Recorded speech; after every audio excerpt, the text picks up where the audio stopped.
Black Star Network is here. Hold no punches. I'm real revolutionary right now. Black power. Support this man, Black Media. He makes sure that our stories are told. Thank you for being the voice of Black America, Roland. Stay black. I love y'all. All momentum we have now, we have to keep this going. The video looks phenomenal. See, this difference between Black Star Network and Black-owned media and something like CNN. You can't be Black-owned media and be scared. It's time to be smart. Bring your eyeballs home. You dig?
Today's Monday, April 1st, 2024. Coming up on Roland Martin Unfiltered, streaming live on the Black Star Network. We are here in Nashville, Tennessee at Pleasant Green Baptist Church over the next 2 hours. We'll be talking about Tennessee State University being under assault by Republicans in this state, not only vacating their Board of Trustees, but also refusing to fully fund the university. We'll also expand that to talk about the attack on HBCUs and how our HBCUs nationally are being grossly underfunded by various state governments. All of that and more. It's time to bring the funk on Roland Martin Unfiltered on the Black Star Network. Let's go. He's got it. Whatever the miss, he's on it. Whatever it is, he's got the scoop, the fact, the find. And when it breaks, he's right on time and it's rolling. Best believe he's knowing. Putting it down from sports to news to politics. With entertainment just for kicks, he's rolling. It's on go, roll, roll, y'all. It's Roland Martin, yeah. Rolling with Roland now. He's funk, he's fresh, he's real, the best, you know he's Roland Martin now.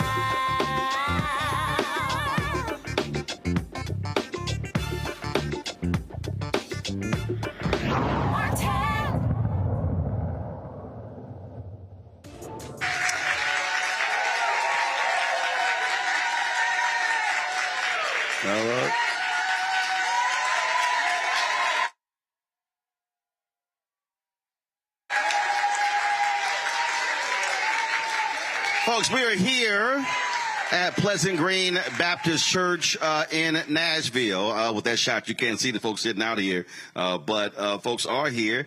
We've got Tennessee State University students, alumni, supporters as well. We've been talking about this story for really the last 15 months or so, what's been happening here in Tennessee, how this university has been under withering assault from Republicans in the legislature. The latest action, of course, was the vacating of the entire Board of Trustees, which took place on Thursday. Governor Bill Lee appointed new trustees to the board. The university has had 5 audits in 1 year. But the crazy thing is the audit discovered that there was no fraud. So why would you be replacing an entire board when you don't discover any fraud whatsoever?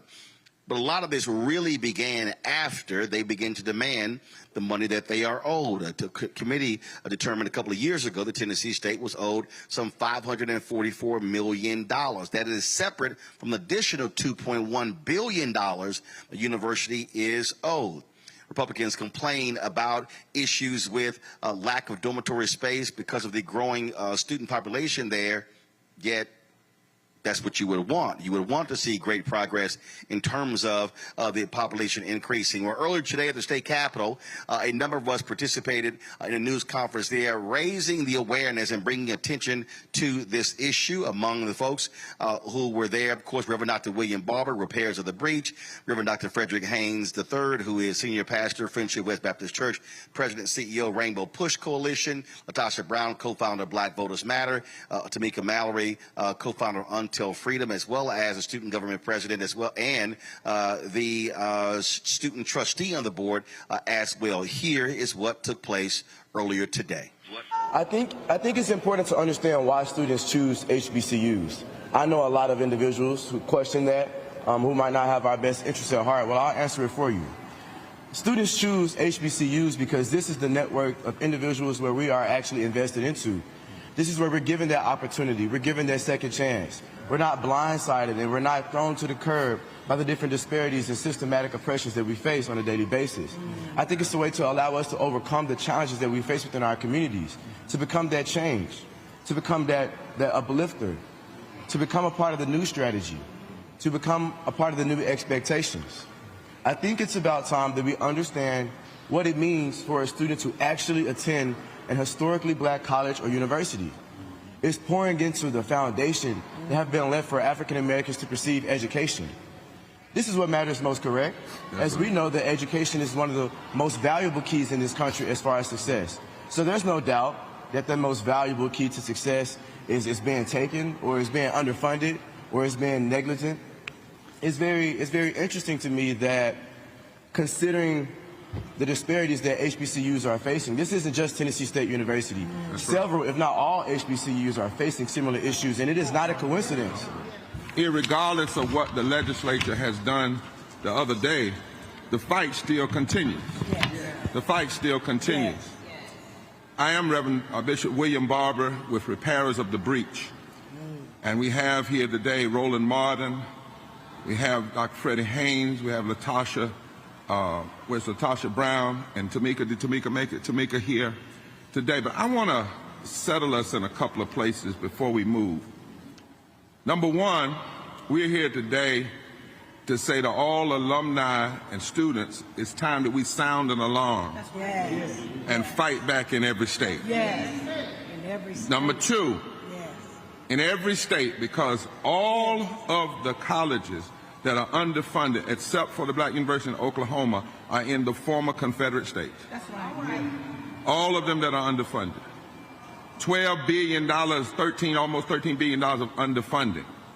And every one of those states should have black and white and brown people bringing lawsuits to guarantee that those schools are funded properly. All of them should be. We're here today to say that everybody that's concerned about this issue, and especially students, need to be registered to vote and use those votes to determine who sits in these legislatures. I come from Texas. We have a land-grant institution in Texas, Prairie View A&M University. And I'm simply saying, as a proud alum of an HBCU, our HBCUs have always performed in an outsized fashion outperforming, in a real sense, the limited resources that they have been given. In a real sense, HBCUs have been guilty of doing much with little. And as a consequence, land-grant colleges, which were founded, thank you, Bishop Barber, for that history lesson. But the rationale behind land-grant colleges was to ensure that these colleges would make a contribution to the state where they found themselves. Tennessee State University has made an invaluable contribution. You can't think of the Tiger Bells doing what they did during the Olympics without connecting them to Tennessee State University. Tennessee State University with Wyoming Titus, not to mention Carl Rowan, not to mention Oprah Winfrey. We could call the roll of the contributions that have been made by graduates of this institution, and yet they have made it being underfunded. Imagine what would happen if Tennessee State University was invested in a way that was commensurate and with what you do, Tennessee, the University of Tennessee. Imagine what would happen if these young men had the same resources, the same kind of access to housing, access to scholarships that those at other institutions have. We're simply saying that this nation, this state, is robbing itself of good resources when we do not treat Tennessee State University as we do others. And so we have come here to say with Bishop Barber and with these students that we're going to agitate, we're going to litigate, and we're going to legislate until education is equitable for all of us. And so, Bishop Barber, I simply add to what you've said, yes, we want education through agitation, litigation, and legislation. And we're going to have it, and we ain't going to let nobody turn us around. Why is Tennessee State being treated differently than UT? And you ask me, what do I mean by that? Well, let me tell you what I mean by that. Why is it that here we're hearing that part of the audit was as a result of, yes, there was housing, that the state, they accepted too many students and they needed extra housing. Well, in fact, the University of UT actually had more students that they needed, and they had the money, guess what, to purchase and buy a hotel. Why did TSU have to go back to the legislature? Because their money that they did not have $2.1 billion, and they had to go back to ask them for resources for the hotel. Perhaps they could have purchased a hotel as well if they had gotten the $2.1 billion. And I question whether either the UT was able to purchase a hotel because perhaps some of the money that was meant for this university actually got allocated to that university, right? Other resources. So as we stand here in this space, even the audit itself, let's just break down this whole idea of the audit. The state paid $2 million for an audit that the discrepancy actually accounted to $4,000. This is not about a discrepancy, and there were discrepancies at other universities. This was not about this. This is an attack. And so what we're seeing all across this nation, this attack on DEI, it's not just an attack on DEI as a program, it's an attack on diversity all across this nation. There's an attack on equity all across this nation. And there's an attack on inclusion all across this nation. And so we're standing here now on the backdrop of TSU, but we're saying there's $13 billion that's owed us. Give us what we owe, what you owe us. It was important that we be here today and that we spend this day not just supporting the students of TSU and this institution that we are specifically in this state to focus on, but HBCUs across the nation that need the voice of all of us, all the organizers, the advocates, and every single student and administrator needs to be outside of the buildings, on the ground, getting together with people in the local community to say that this is not just a college issue, it is not just a student issue, it is a community issue. And the reason why we know it's a community issue, I've heard as I was running in, I could hear Roland talking about the attack in general that is happening across the board against our communities. The banning of books and the banning of really our stories in the educational system. The attacks against diversity, equity, and inclusion. The defunding of our programs. Voter suppression. Actually, the other piece is the narrative is shifting around Black folks and our needs and our contribution to this nation.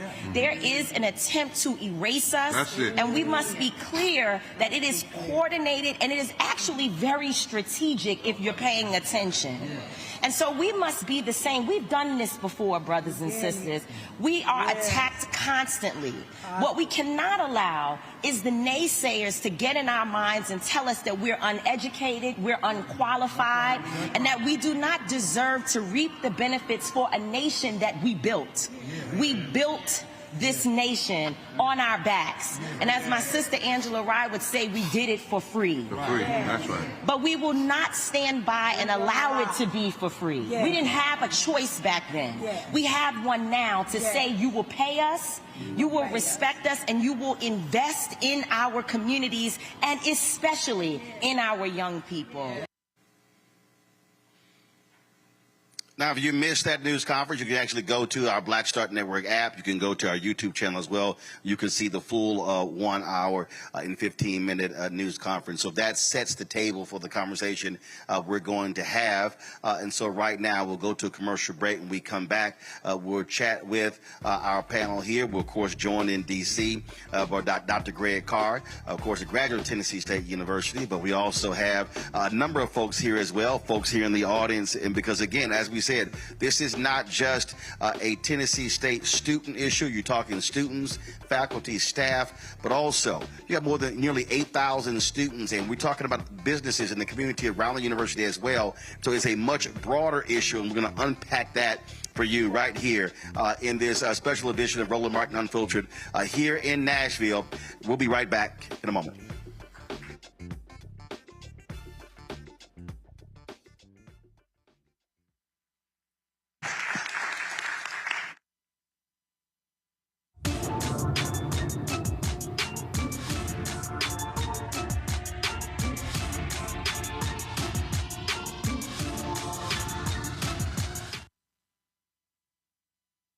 I'm Deborah Owens, America's Wealth Coach. And on the next Get Wealthy, you'll meet Jandy Turner, who took her love of sports, expanded her network, and created a thriving business. I settled on developing a golf event planning business, which in and of itself has been very viable for me. One of the things that I've learned from producing hundreds, if not thousands, of golf tournaments is that business gets done on the golf course. All on The Next Get Wealthy, only on Black Star Network.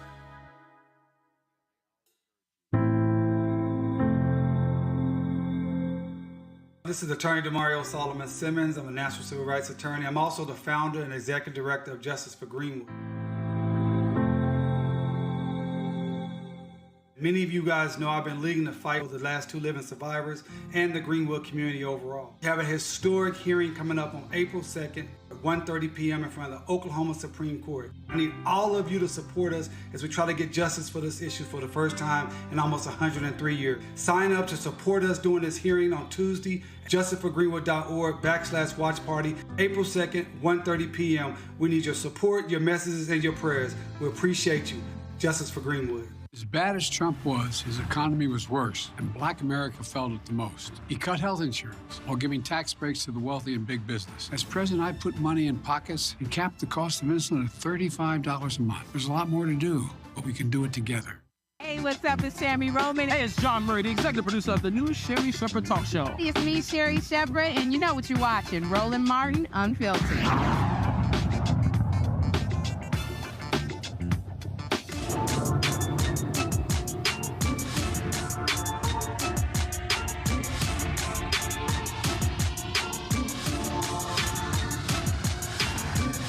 Keep clapping. All right, folks, we are back. Pleasant Green Baptist Church here in Nashville. Let me introduce our first panel. Again, joining us from D.C. Is Dr. Greg Carr, Department of Afro-American Studies, Howard University, Washington, D.C., Tennessee State graduate. So glad to have Dr. Carr here. Joining us on stage, a number of fine voices. We have, of course, Tequila Johnson, co-founder and executive director, the Equity Alliance.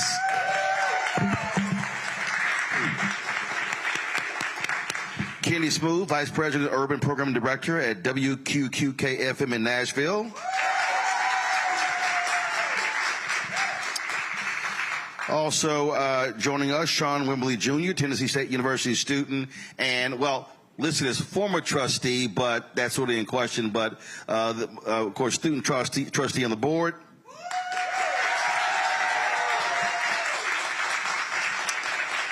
And Reverend Jeff Carr, founder of the Infinity Fellowship, and Greg's brother. There you go.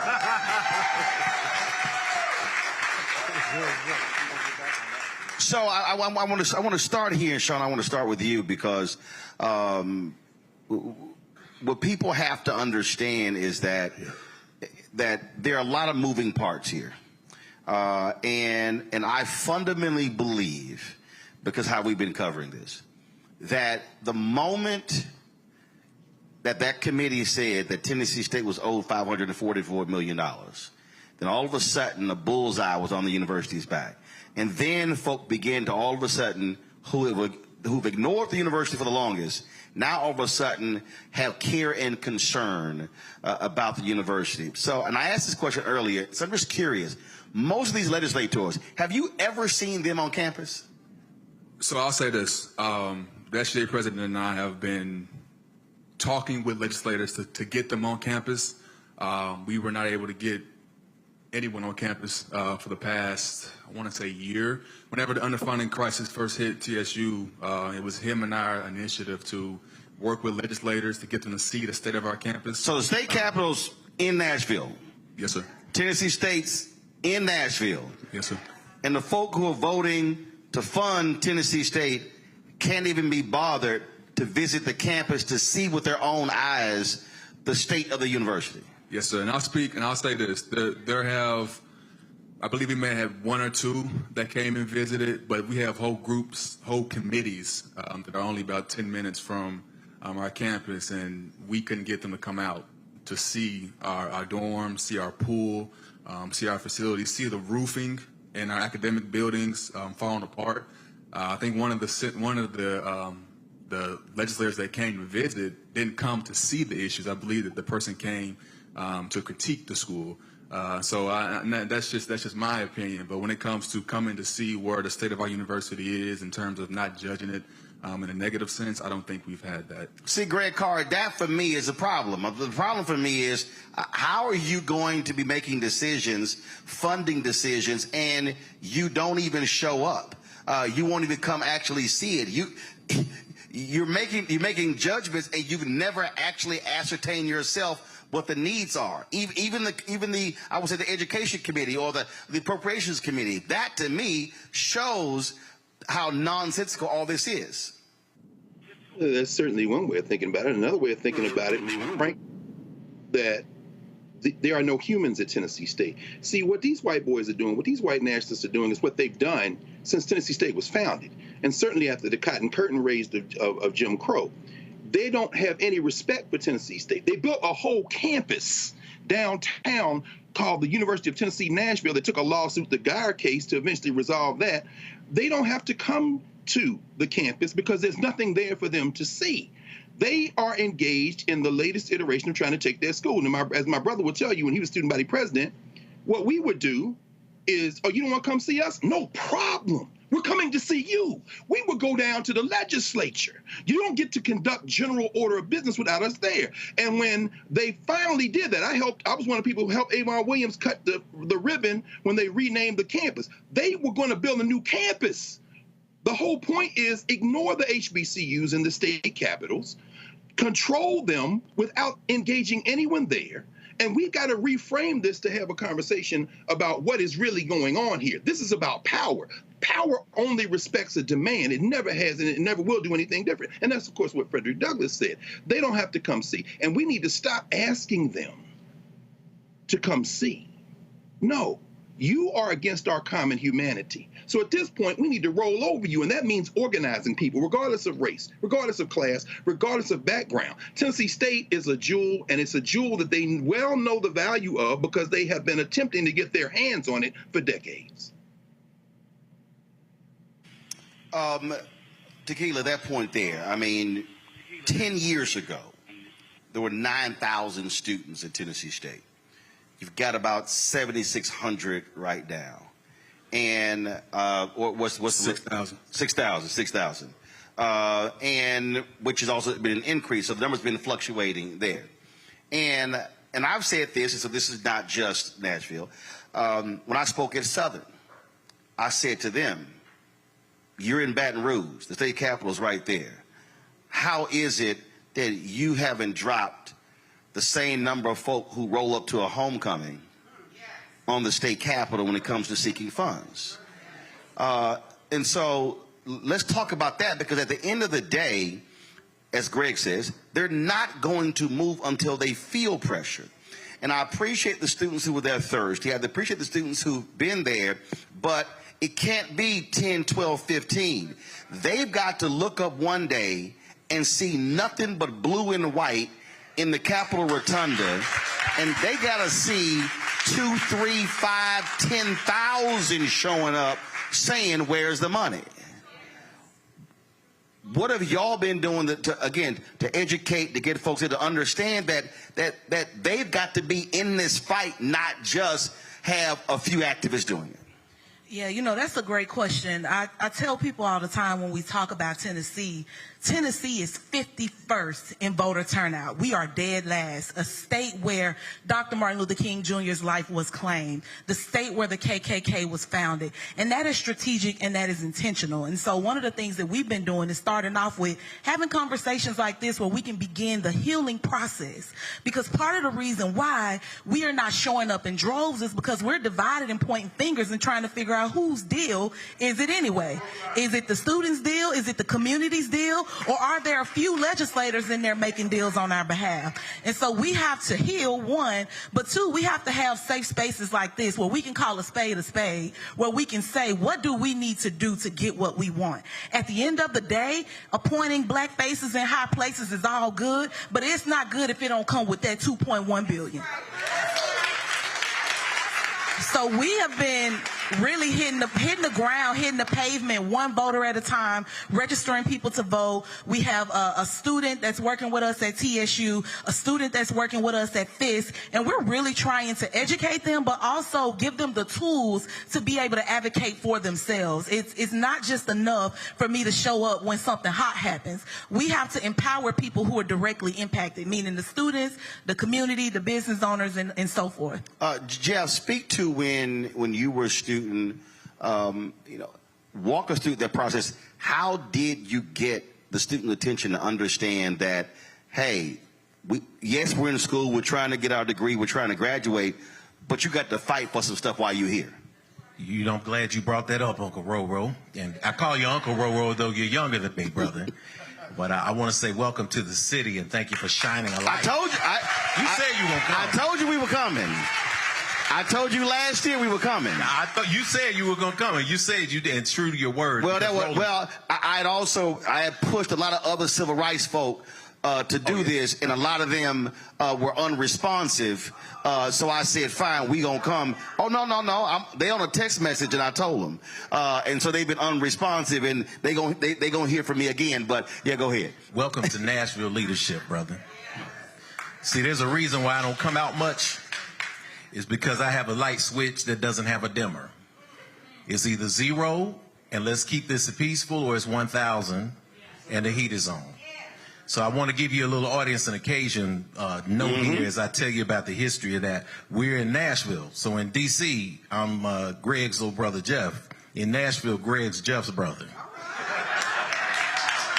And the reason why I say that is, and my brother and I know, we're going to laugh about this because My brother and I share a distinction of being the only two biological brothers to both be Student Government Association president at Tennessee State University. My brother was the 47th, 1986-87.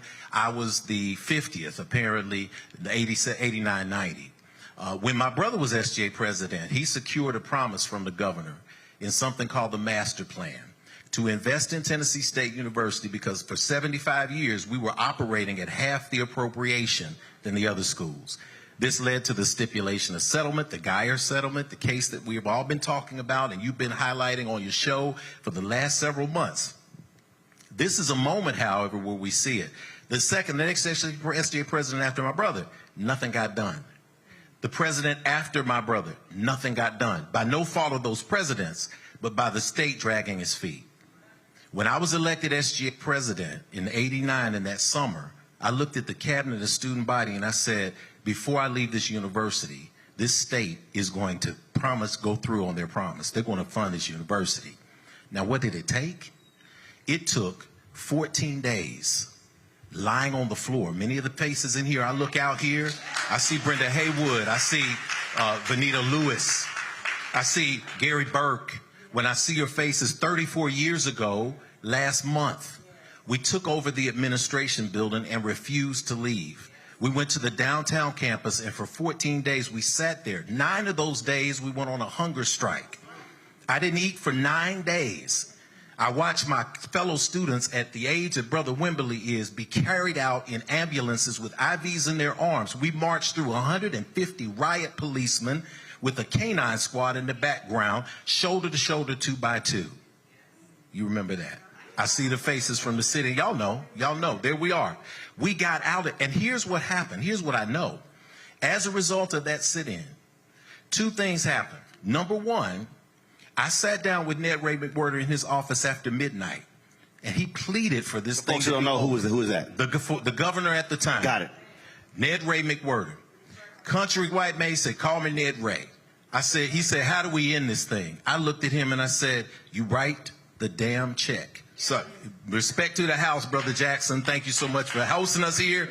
Last time I was in this house, I was funeralizing my mom, my mother-in-law right there. So I know I have respect for the house, but that's what I told the governor. And he said, we will make it happen. Can you make it happen with Lois DeBerry, who was a representative out of Memphis, Tennessee? This is Roland Martin Unfiltered. This isn't TV1, it's in CNN. So Roland encourages us to be honest with people. So I'm going to be unfiltered, and if y'all never see me again, so be it. I'm happy with my divine purpose in life, and I'm happy anyway. Listen, when we said this, we moved forward. The reason why we had to have Lois DeBerry out of Memphis is because the Negroes who were state representatives here were terrified. They refused to support the students. The conversation that I had with our good Representative Love, who I appreciate standing in and making sure that we found this money, with the representative that I had at the time was his father, Representative Love. He did the best he could. He was friends with the president, though. That's the first time as a young man I was ever cussed out by a state representative who told us to get off the floor and go home and let them handle it legislatively. We did not listen. We started with the conditions in the dormitories. We started with no hot water. We started with no security on campus, and MTSU 28 miles up the road had all of that and more. That's what ignited the students to a point where they say, I am willing to risk life and limb to make a change. It produced $120 million in investment at Tennessee State. The buildings, even the gate up there, is a result of that sit-in. Story's not been told. Because we talk about the sit-in in the 60s, and the leaders in the 60s, C.T. Vivian, came down here and sat in with us. Congressman Ford came down here and sat in with us. Bernard Lafayette sat in with us during that struggle, and they said, keep going. They took on the president. They took on the governor. This ignited. You'll remember Jefferson Street. There were 2,000 people marching down Jefferson Street. The reason why that happened is we were operating from an authentic space that originated from the students. This is where this movement has to come from. We have to hear what the students want, and we have to support them in a powerful way. I got 4 words that I tell every single person, almost every single Sunday. And so, what next? I want you to meditate on that. And so, what next? There's racism in Tennessee, been happening for the 100+ years Tennessee State has been here. The legislature is against us. And so, what next? We still ended up building a reputation that has been unparalleled. And several things can be true at once, and I know we're going to unpack those things. So as I close, I'm going to say, having been person who was partly responsible with other people of investing $120 million in the Tennessee State, I operate from a place of fruit. If you invest in that, then talk to me. If you got more, I'll sit on the floor and listen to you. But we have to begin to put our minds together based on practices that work so that we can force support for this university and recognize that several things can be true at once. It can be true that the state is against us. It can be true that the state owes us $2.1 billion. And it can also be true, Brother Sean, don't even say anything. I don't need you to say anything right now because I just woke this to resonate. It can also be true that it is a shame that 34 years ago, we invested $120 million in this institution, and they got broken elevators in Rudolph Hall. It is also true that we have leaders locally who will not make a statement. You haven't heard anything from this city. You haven't heard anything from this council, the flagship university here. It can also be true, and it can also be true that the current board that is coming on may be a good direction for us as well, because knowing many of the people who are on this current board and many of the people are on the last board, when it's time to make a change, you have to make a change. We want to be cautious in this, that we work together on all fronts to make sure that this university experiences growth. When I was in school, 7,500 students in Tennessee State. 28 minutes down the road, MTSU, a school that's dying to be TSU. I mean, I have friends that go to MTSU, great institution, but no reputation nationally. That's Middle Tennessee State. Middle Tennessee State. Whenever they say their name, they say, "Oh, Wilbur Rudolph." Oh, no, that's not us. We're up the street. They say Oprah Winfrey. Oh no, that's not us. We're up the street. So they're trying this identity thing. But how is it? TSU, when I'm in school, 7,500 students. MTSU, with no reputation nationally, 9,000 students. Now, MTSU, 21 to 24,000 students. Tennessee State, 6,300. Something's wrong. And it's time for us to begin to fix that. Kenny,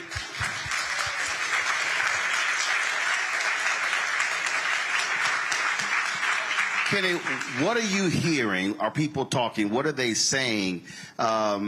Is this top of mind, or are folks just focus on other trivial stuff? All right, let me say my disclaimer stuff. What I'm saying is from Kenny Smooth, not necessarily reflective of Cumulus Media or 92Q. Y'all heard me say that, right? Okay, cool. You know, there is concern, you know, when I'm on the air or when I'm on my morning show, you know, people do chime in once the topic comes up and want to know, you know, what's happening, who's doing what, are the representatives saying anything, are their leaders leading? And so, you know, I try to give them as a direct and as positive an answer as I can, but, you know, they can also see what's going on. They see that the traction is going away from where you wanted to go. So it's not going in a direction that we thought the leadership would be at the time. But we do know there's a lot of concern. There's a lot of concern for it. But, you know, of course, we got to make sure that we're not getting so caught up in Diddy that we're not paying attention to what's going on. And it's a lot of that, you know, so I try to make sure that I put some balance into it, and we're going to do a little bit of both because, you know, people need to know what's going on. And it can't be all jokes and games all the time. It's got to be some serious content in what we're doing. So we try to make sure we do that. Absolutely. Hold tight 1 second. We're going to go to a break. We're going to come back. We could pick up more of this conversation. And not just in terms of, I want to pick up on something that we come back that Jeff said. Leadership. Where is leadership? First, where is leadership? Two, is there leadership? And are folk willing to challenge leadership and potentially remove them for being barriers to progress? So we're going to do that when we come right back, folks. We're here for our town hall on Tennessee State University, the state of our HBCUs here in Nashville. Back in a moment.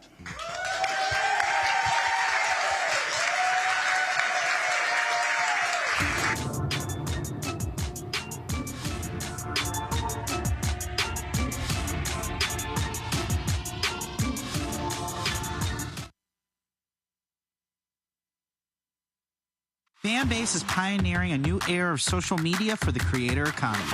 This next generation social media app with over 600,000 users is raising $17 million, and now is your chance to invest.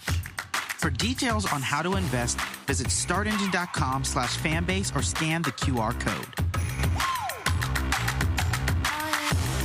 Another way we're giving you the freedom to be you without limits.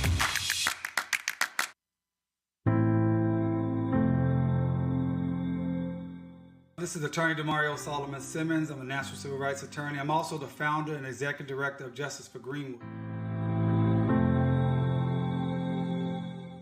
Many of you guys know I've been leading the fight for the last 2 living survivors and the Greenwood community overall. We have a historic hearing coming up on April 2nd at 1:30 p.m. in front of the Oklahoma Supreme Court. I need all of you to support us as we try to get justice for this issue for the first time in almost 103 years. Sign up to support us during this hearing on Tuesday at justiceforgreenwood.org/watch party, April 2nd, 1:30 p.m. We need your support, your messages, and your prayers. We appreciate you.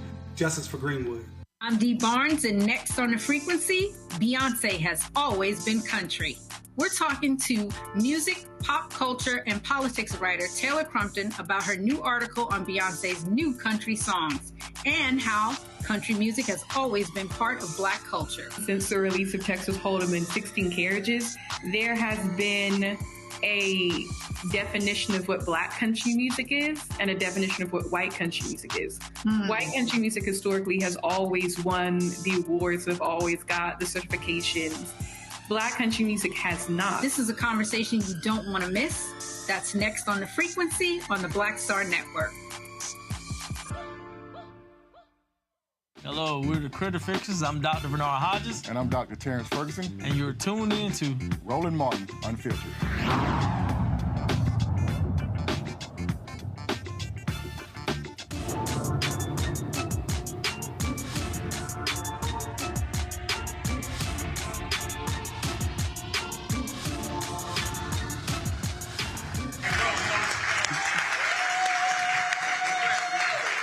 Folks, welcome back to our discussion here. Glad to be here. We're talking about Tennessee State, but this really, folks, is emblematic of what we focus on all the time, really, in our public HBCUs. Last year, we had a town hall at Bethune-Cookman around this sort of same time, talking about what's happening there and leadership and failure of leadership in so many different areas. But what we are looking at right now is a fundamental problem when we talk about HBCUs. Historically, they've been underfunded from day one. And you have numerous reports showing what is needed. And you have folk who have been doing amazing work with half the money or 2/3 less money than what white institutions are receiving. And so now is the opportunity for us to make clear that no, as Frank Lucas said in American Gangster, I'm going to get that money. And that really has to be a focus. I'm going to turn back to the panel because before we went to the break, we talked about leadership. And Greg, I want to start with you because the thing for me is if you're talking about a university that's in this city, Jeff is right. That is mayor, city council, county commissioners, business leaders. See, I believe everybody has to be put on Front Street and ask the question, are you standing with us or are you standing against us? I was here in Nashville probably a month ago, and it was I forgot the group, I'll look it up. It was a minority, what was it called? But it was like a multiracial caucus, and I said to them then, are y'all standing up on behalf of Tennessee State? I said, because if they can find money to fund a football stadium, then how do you not support a university? And I think, Greg, I think part of the deal is that a lot of us are actually afraid to challenge leadership to force them to be on the record. Yeah, I would agree with that, Roland. It's a different day. I think, and again, this is why Black Star Network is so important and why this conversation is so important. This is a different conversation that we have to have as a people in this country. In many ways, Tennessee State presents a microcosm of what has emerged over the last 2 generations in the wake of the so-called civil rights movement. And let me just be very concrete about that. In 1947, the University of Tennessee started a continuing education campus in Nashville. Not much noise or fanfare around it. About 20 years later, Rita Sanders, now Rita Sanders Geyer, and students at Tennessee State filed a lawsuit under Title VI of the Civil Rights Act of 1964, which didn't exist when UT started that little campus program in Nashville, arguing what we see as the line in these Title VI cases around HBCUs around the country, whether it be in Maryland, as you've discussed many times, whether it be in Louisiana, with Ayers versus Fordyce and other places, Florida among them, Alabama among them, that these white institutions were duplicating things that were already going on in the city. Well, that was the Geyer case that you heard Jeff mention, and as he said, we talked about many times, ends up over the arc of the next 10 or 15 years being at the base of the war over Tennessee State, which is a proxy for the war over HBCUs, most of which, as Reverend Barber said today, are behind the cotton curtain. This is because you saw a minuscule uptick in the number of students, black students at the University of Tennessee and other places in the state, but you didn't see white students coming to Tennessee State. And this is where the hot water happened. This is when the federal judge at the district court level, ultimately leading to the stipulation of settlement you heard Jeff talk about, says that, well, Tennessee State needs to become 50% white. And they put a target date in the mid-90s, something like that. And you can't force people into going to college somewhere. This isn't K-12. But the proxy battle over this was exactly because these folk knew that Tennessee State was offering not only quality education, but a superior education, and like Jackson State in Jackson, like Delaware State in near Dover, like FAMU in Tallahassee, North Carolina Central in Raleigh, like Virginia State in Richmond, or Alabama State in Montgomery. In these state capitals, and many of these HBCUs are in state capitals coming out of Civil War because black folk moved into those state capitals, they offer superior education for folks in government, folks who are in the state capitals doing business with government. You can get certificate programs. You can do all this kind of thing. So there's a reason you want this campus. Let me wrap this up, because you asked a question about leadership, and this is where I'm going with it. The folks who fought those battles, the man whose name is on the now downtown campus of Tennessee State, Avon Williams, he didn't have fear. When I was at Tennessee State, he was still in the state legislature. He was ill ultimately with the sickness that took his life, but he had just moved out of that position, but he was a warrior. The warrior class in our communities has become absorbed into this post-civil rights movement, integration tilted, petty bourgeois, DEI approach to fighting. Now it's about the folks who kind of represent black people by being there, by being present, but not voicing it. We used to call Tennessee State, we said, it might not be a bad idea to have a branch campus of Tennessee State in Memphis. Why? Because so many students from Memphis, he's called the one town, were in Nashville that we thought that was important. There was a representative, Jeff, you remember Rufus Jones, out of Memphis. We used to blast holy hell out of those legislators who were in the Tennessee's legislature who would not argue. Now, if memory serves me correctly, Justin Pearson is out of Memphis. And I'm sure, I haven't seen Representative Pearson's statement, but I'm sure he's made a statement about what's going on in Tennessee State. Justin Jones is in Nashville. And I'm saying between the Rufus Jones generation, who might not have said anything, who thought they could go along to get along, in a legislature that's very different, because remember, the Democrats still had a majority. Ned Ray McWhirter, who you saw Jeff met with him, I met with him, and in fact, we endorsed him for governor. That's how we got him in the Pincher move. He was a Democrat. What has happened is all those Democrats, those good old boy Democrats who came out of that era, have moved into the white nationalist party for the most part. And what they left in the Democratic Party is any sense of broad-based coalition politics. What they took into the Republican Party is their white nationalism. So the ground has shifted under our feet. And I'll end with this for now. Leadership now suffers because we don't have the momentum of memory.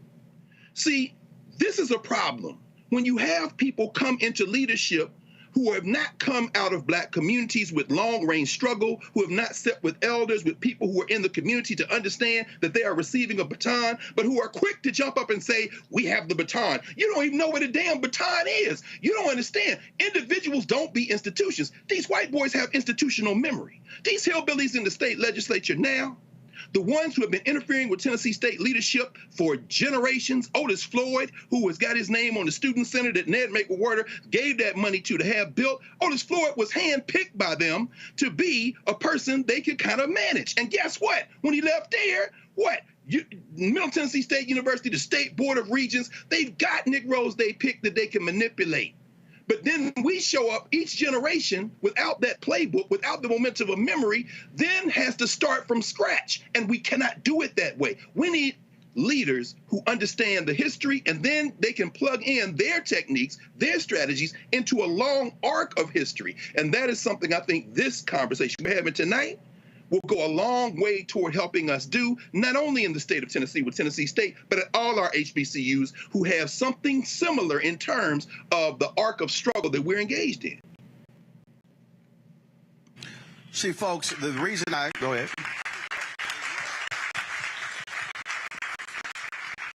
The reason why the leadership piece is important, and as Jeff said, the show's called Unfiltered, because I don't care if they don't like it, because I own it. This is a fundamental problem. We organized, we were invited in by the students to have the news conference today. And I said, we're going to do the broadcast from here, because when you own it, you can make those calls. Brother came up to me today and said to me, he said, I want to let you know at the NAACP, we're here, but we cannot wear our paraphernalia. And I said, why? He said to me at the state conference of the NAACP, sent them a note saying that because they did not get approval for this protest, they could not wear any NAACP gear. I said, well, first, this is not a protest. It's a news conference. And he showed me the text message. Now, I'm on a text thread where Derek Johnson, the CEO, is on it. And I put on there, I'm flabbergasted by that decision. And see, that to me right there, Jeff, is a problem. It's a problem when if we are standing in the state capitol fighting, again, I'm from Houston, okay? I fight for Texas Southern, for Prairie View. Listen, I'm a Texas A&M graduate. I've called them out. I blasted them. But this is a perfect example for me of weak leadership, of impotent leadership. That what the message should have been is flood members there. Wear your shirts. Wear your hats. If you have students at Tennessee State and we're talking about fighting for them, then I need the Alpha president, the AKA president, the Delta president, the Iota, the Sigma, Omega, Kappa, Zeta, all of them saying we're going to stand with our chapters on those campuses. I'm not interested in seeing all the photos and the videos of who just crossed line if you ain't saying nothing about the money. Where is the Nashville Urban League? So, again, I said on the show all the time, if you represent black people, which black people do you represent? Go ahead. I told y'all I own it, so I don't care. My brother, in like fashion, there's a language that we speak that some people cannot understand. Since I left Tennessee State University at 22 years old, I ran a newspaper called The Third Eye for 11 years. I ran a theater company on Clifton Avenue called the Amon-Ra Theater for 11 years. I have a space called the Infinity Fellowship right now, 10 years in. There's never been a time in my adult life when I did not sign the front of the check. So it's different when you own stuff. Yep. Because then people can't tell you what to do. The issue in Nashville is the issue that is in very many other cities, as my brother elucidated. He's great. The petit bourgeoisie. We have an issue in this city. Again, since I'm not employed by anybody, I don't have a revenue stream, I don't have hundreds of thousands of dollars coming in from outside sources and foundations and everything to pay me to say this kind of thing, I'm going to say it very clearly. Too many people in this city have been manipulated by small special interests whose job it is to create a city that disenfranchises the poor and black folk in favor of business and growth. Across the street from this church, Jefferson Street, Meharry, 10 years ago, you could get a 50 by 150 lot for about $6,000, maybe $1,200 if you were lucky. That same 50 by 150 lot is now $350,000. Behind Tennessee State, the place called College Hill, when we knew we were hurting as campus students, the NAACP, which is 2 doors down, showed up for us in full gear. Michael Grant was the president at the time. The Interdenominational Ministerial Fellowship, which at the time was the most powerful organization of ministers in town, Reverend Kelly Miller Smith, Jr., Reverend Wallace Charles Smith, all of these people came out and said, don't touch these kids. And they stood behind us. They didn't lead us. And that becomes a difference. They did not lead us. They said, what do you want us to do? Right. Which is the way it should be. It's called we're here to help. We're here to have your back. And we have your back. Because when you move into a space of elderhood, you're there for the young people. When they make a move, you follow them.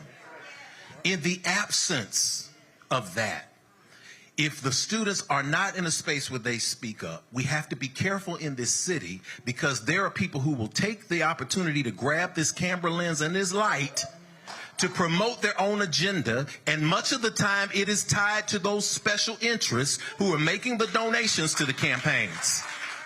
I have seen people on council go from, we will not stand to the developer, to looking in their account and seeing $200,000 from the people they said they would stand about, and everybody got quiet as our neighborhoods disappeared. How does this tie to the leadership at Tennessee State and how we move forward? Because many people who come into this space who are taught that the pursuit of capitalist ideals is the ideal, when they come in and they have potential and talent, when they have this fearlessness, somebody comes in and says, let me introduce you to the right people in the room.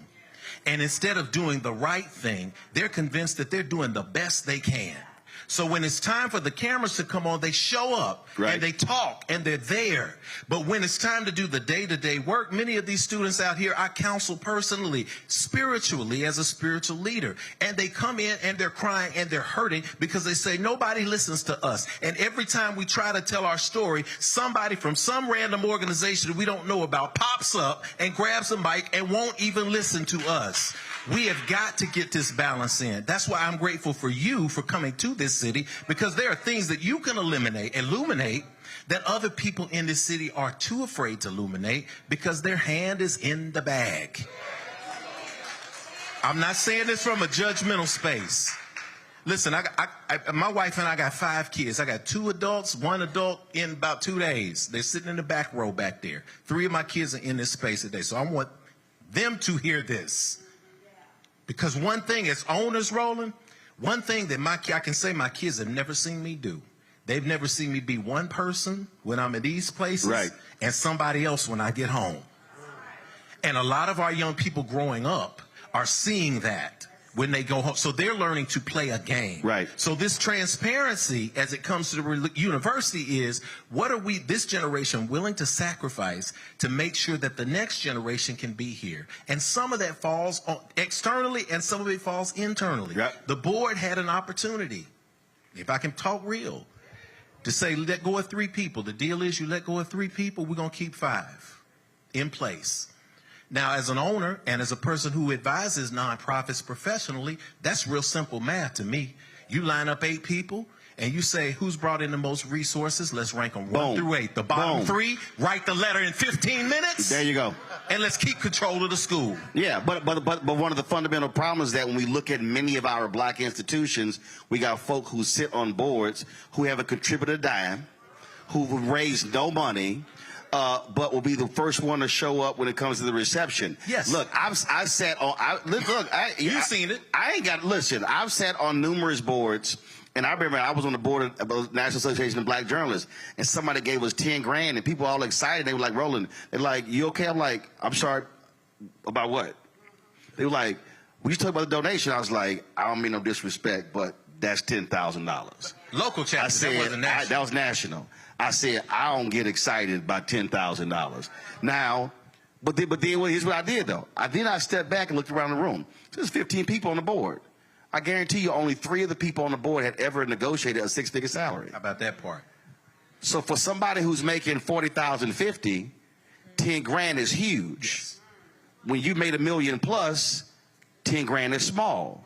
But when you also know you have big problems, you need big checks. Yes. So part of this deal is when we talk about leadership, our community is easily bought off by the least expensive Negro. There it is. That's plantation politics, though. What we have to understand about the nature of the framework is politics. This is the show every day, so yeah, I know, want to let y'all know. Look, man, this ain't nothing new for how we do the show every day. This is unfiltered for real. This is plantation politics, and I want everybody to understand this. Those of you who have been in a corporate environment, you experience it too. Yep. You're successful, and they say, we like you. We want you to do your assistant VP job, and we also want to make you director of diversity, and we want to make you all that, but they don't increase the salary. That comes and from you have no budget, and all you have is a secretary. How about that? The plantation politics is simple when it comes to people who look like us. We want maximum return for minimum investment. Yep. You need to be happy for that $10,000, although we gave another organization $150,000. There you go. But when we began to talk like this, when we began to have this conversation like this, that's why this network is so important. You're not going to have this conversation on CNN, I guarantee you.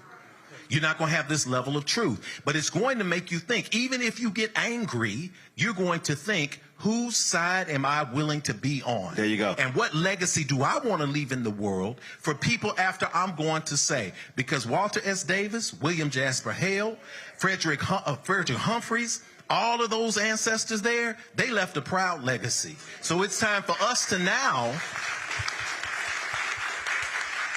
ask the question as we continue on tonight. Yep. What will be said of us and what we put into the atmosphere? Sean, so again, so folks understand, the legislation vacated the board, but the reality is you as a student trustee and the faculty trustee are not chosen by the governor.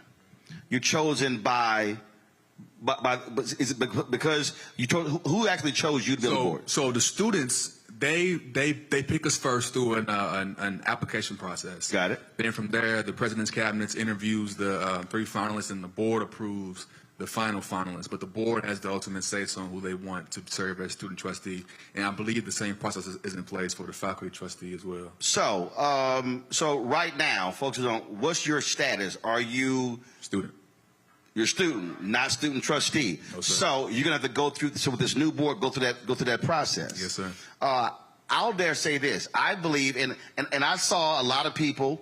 I saw a lot of statements that people said, you know, thankfully they chose all Tennessee State graduates. This is just me, and y'all tell me if y'all agree. That's fine. This is what I believe all the folk involved should say when they have that first meeting. All y'all should show up and say, is this board going to go on record today with a resolution demanding the full funding from the Tennessee legislature? If they don't do that on day one, my deal is I ain't support none of y'all. Because at the end of the day, I believe that the new, and again, I don't know none of them, I saw all the names, but they have to be challenged on the first day saying, are you going to demand and be on, they can pass a resolution saying, calling on the legislature to fully fund Tennessee State, the full $544 million plus the $2.1 billion. And that's the kind of pressure that has to be applied, because now is not the time for go along to get along. I agree. I think in the press conference I mentioned right now, us begging and us asking and requesting, there's no more time for that. And I think that I wanted to add to someone's point when it came to leadership. Like, our leadership right now, in my opinion, as a student on campus, I've been in this role for 2 years, been here for 4 years, and I've had a hard time understanding who I'm following. The leadership seems fractured.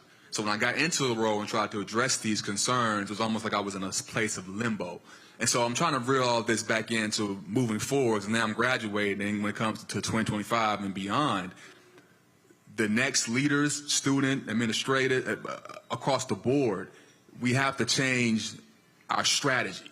We can't ask for it no more. And what you're saying, Mr. Martin, and go into when this first meeting comes, are they going to address this issue? And I think that while I'm still working to get back into the role, that's something that myself will be working on, the SGA president will be working on, to ask those hard questions. Or is this going to be on our agenda? Because from my experience before, I wish Darrell Taylor was here to mention that we've had a hard time trying to get a detailed plan from the board, from administration, on how we're going to address this underfunding issue, and at this time, the board issue. So. See, and also, so let me just reach out this here before I go to Tequila. So, so Carol, hurry up, finish texting. Hurry up, answer my question. Hurry up. She's slow with the text. All right. So I asked my producer, Carol, again. I said, because first of all, let me explain to you. So this was initially supposed to be on the campus of Tennessee State. And as we're supposed to be, that's where we wanted it to be, because we actually wanted this to be a forum for as many students to attend as possible.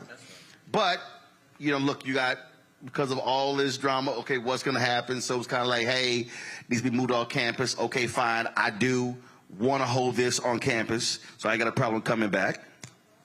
And I then said, look, I told Carol, invite the new people appointed.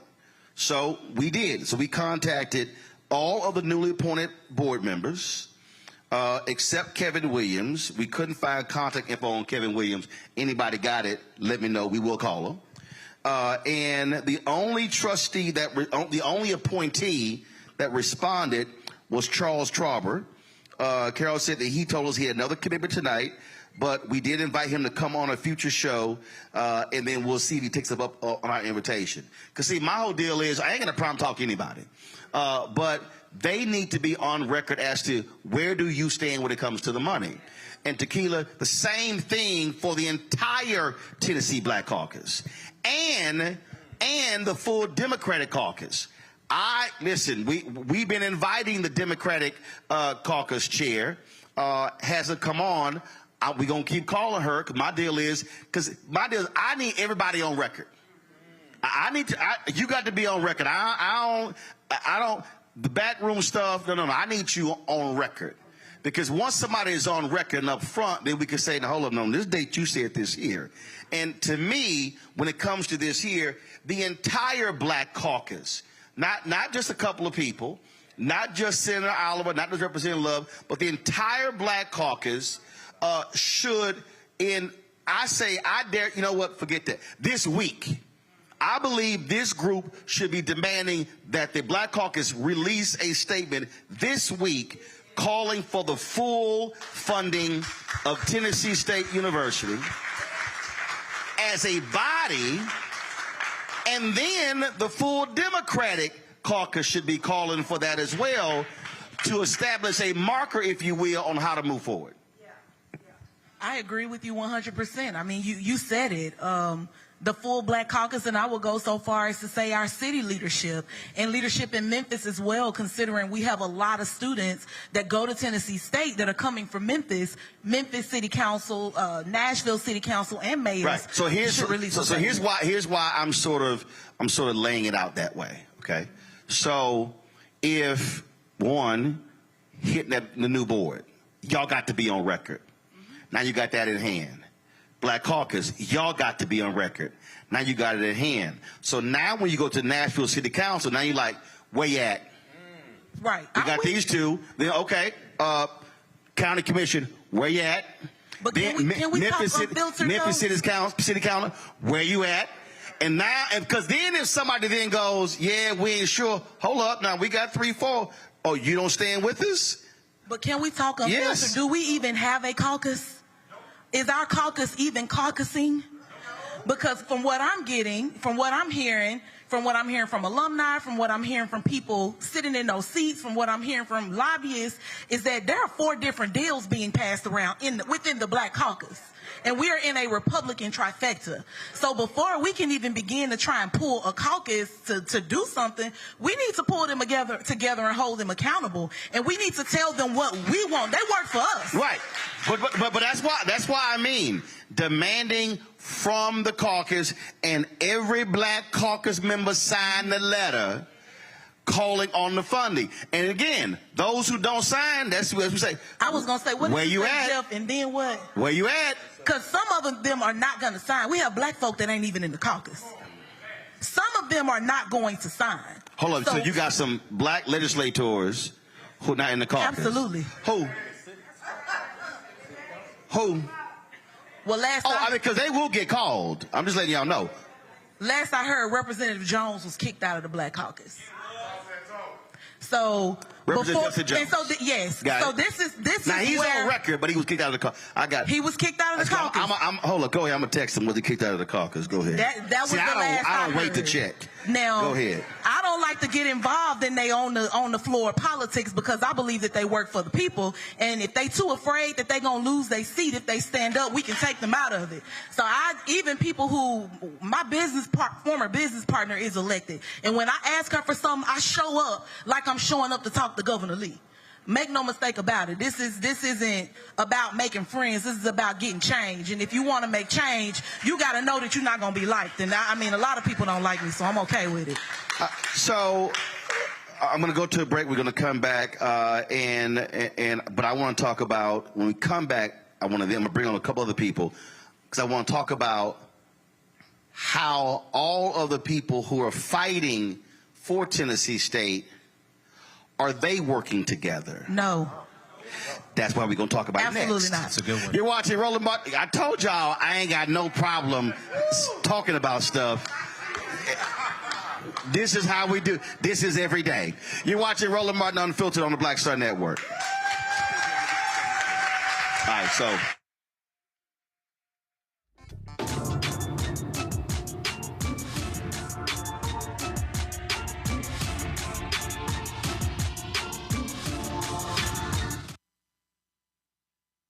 As bad as Trump was, his economy was worse, and Black America felt it the most. He cut health insurance while giving tax breaks to the wealthy and big business. He stoked racial violence, attacked voting rights, and if reelected, vowed to be a dictator and, quote, get revenge. We can't go back. As president, I put money in pockets, creating millions of new jobs, and capped the cost of insulin at $35 a month. There's a lot more to do, but we can do it together. I'm Joe Biden, and I approve this message. Fanbase is pioneering a new era of social media for the creator economy. This next generation social media app with over 600,000 users is raising $17 million, and now is your chance to invest. For details on how to invest, visit startengine.com/fanbase or scan the QR code. Another way we're giving you the freedom to be you without limits. Janet actually called me, and she said, "Do you remember us having an argument in the studio, whatever?" And I said, "No, not really, because we never argued in the studio." And she said, "Well, there's this piece we found, and can you come over and watch it with me?" And I said, "Sure." And I went over and watched it, and I loved it. I just started laughing. I said, "This is great. This is great, Janet." And she said, "Okay, so you're okay with this?" I said, "Yeah, I'm fine with it." Because literally, we worked together for, I don't know how many days we've been in the studio together, and literally we had maybe one argument like that, right? And it was captured. But of course, that's the thing that absolutely people want to see. But yeah, that kind of thing happens. Some days that's with your voice isn't good today. Let's just go see a movie, or let's go just chill. Or some days it's tough love, like you got to do that again.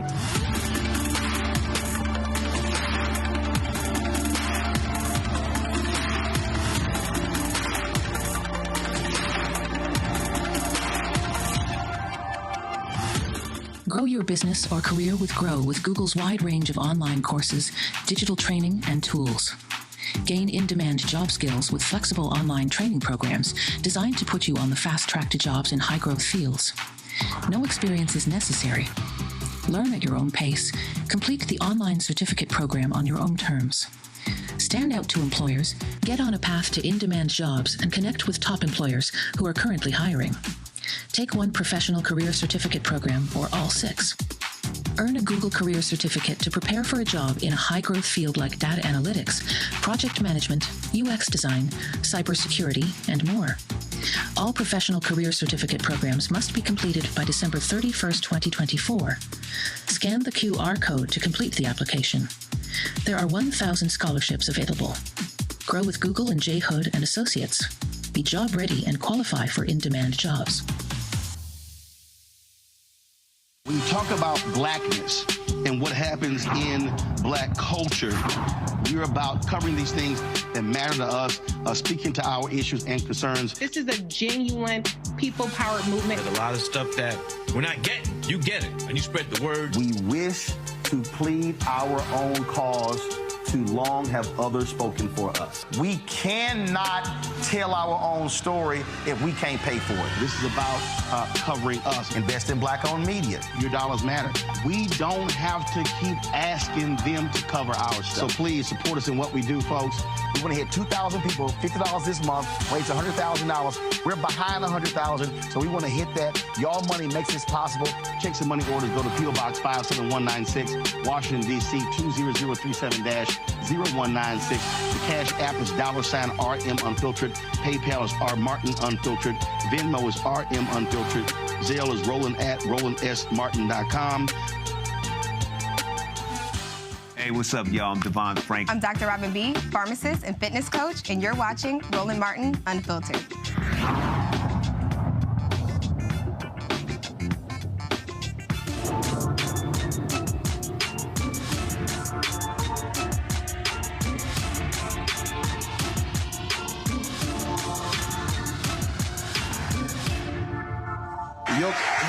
Your cue is off.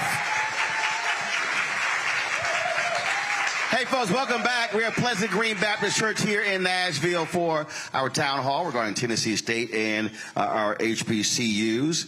Added 2 more folks to the panel. Reverend Chris Jackson is a member of the Save TSU Coalition. Also, Reverend Barry Barlow, the TSU Community Coalition member as well. Glad to have y'all here. Still on the panel, Jeff Carr as well as Tequila Johnson. Of course, Greg Carr is back in the studio out of Washington, D.C. Glad to have everybody here. So let me deal with this here because folks, I got lots of folks who've been texting, emailing, and what always happens, and we talked about it earlier, a lot of folk want to be on TV. A lot of people want to be talked to. A lot of folks say they've been working, they've been on the ground, they've been doing stuff. And I get it. And the reality is everybody can't be on. Everybody can't be on a panel. Everybody can't be on air. Everybody can't be doing that. But it does raise a question, though, because whenever I come into cities, I hear all kind of stuff. I hear they ain't doing this, they not doing that. What are they really doing? What are they really doing? And so I have to put this out here, and I said it before we went to break. There are a lot of players. There are a lot of pieces. There are people doing stuff, and I dare say, and this is not just dealing with Tennessee State, that one of the fundamental problems in the black community, nationwide, is that we are operating in individual silos. So we have all of these different entities that are frankly small, and what we're not doing is convening as a body and saying, okay, what are y'all doing? What are y'all doing? What are y'all doing? What are y'all doing? So you don't have duplication, you're not doing overlap, and then, okay, what action are y'all doing? We're gonna be there to support you. This is what we're doing. Y'all come support us, because if the aim, Barry, if the aim is Tennessee State, then egos need to be removed. So the question is, are you seeing different factions work together? And if not, why not? Okay, I'm so glad you asked me that question. because we being the Save the TSU Community Coalition. Well, first of all, for people who don't know, what is that? Save TSU Community Coalition is the coalition of individuals that came together in April of 2011 when we had a president named Dr. Portia Shields, who was systematically dismantling the institution.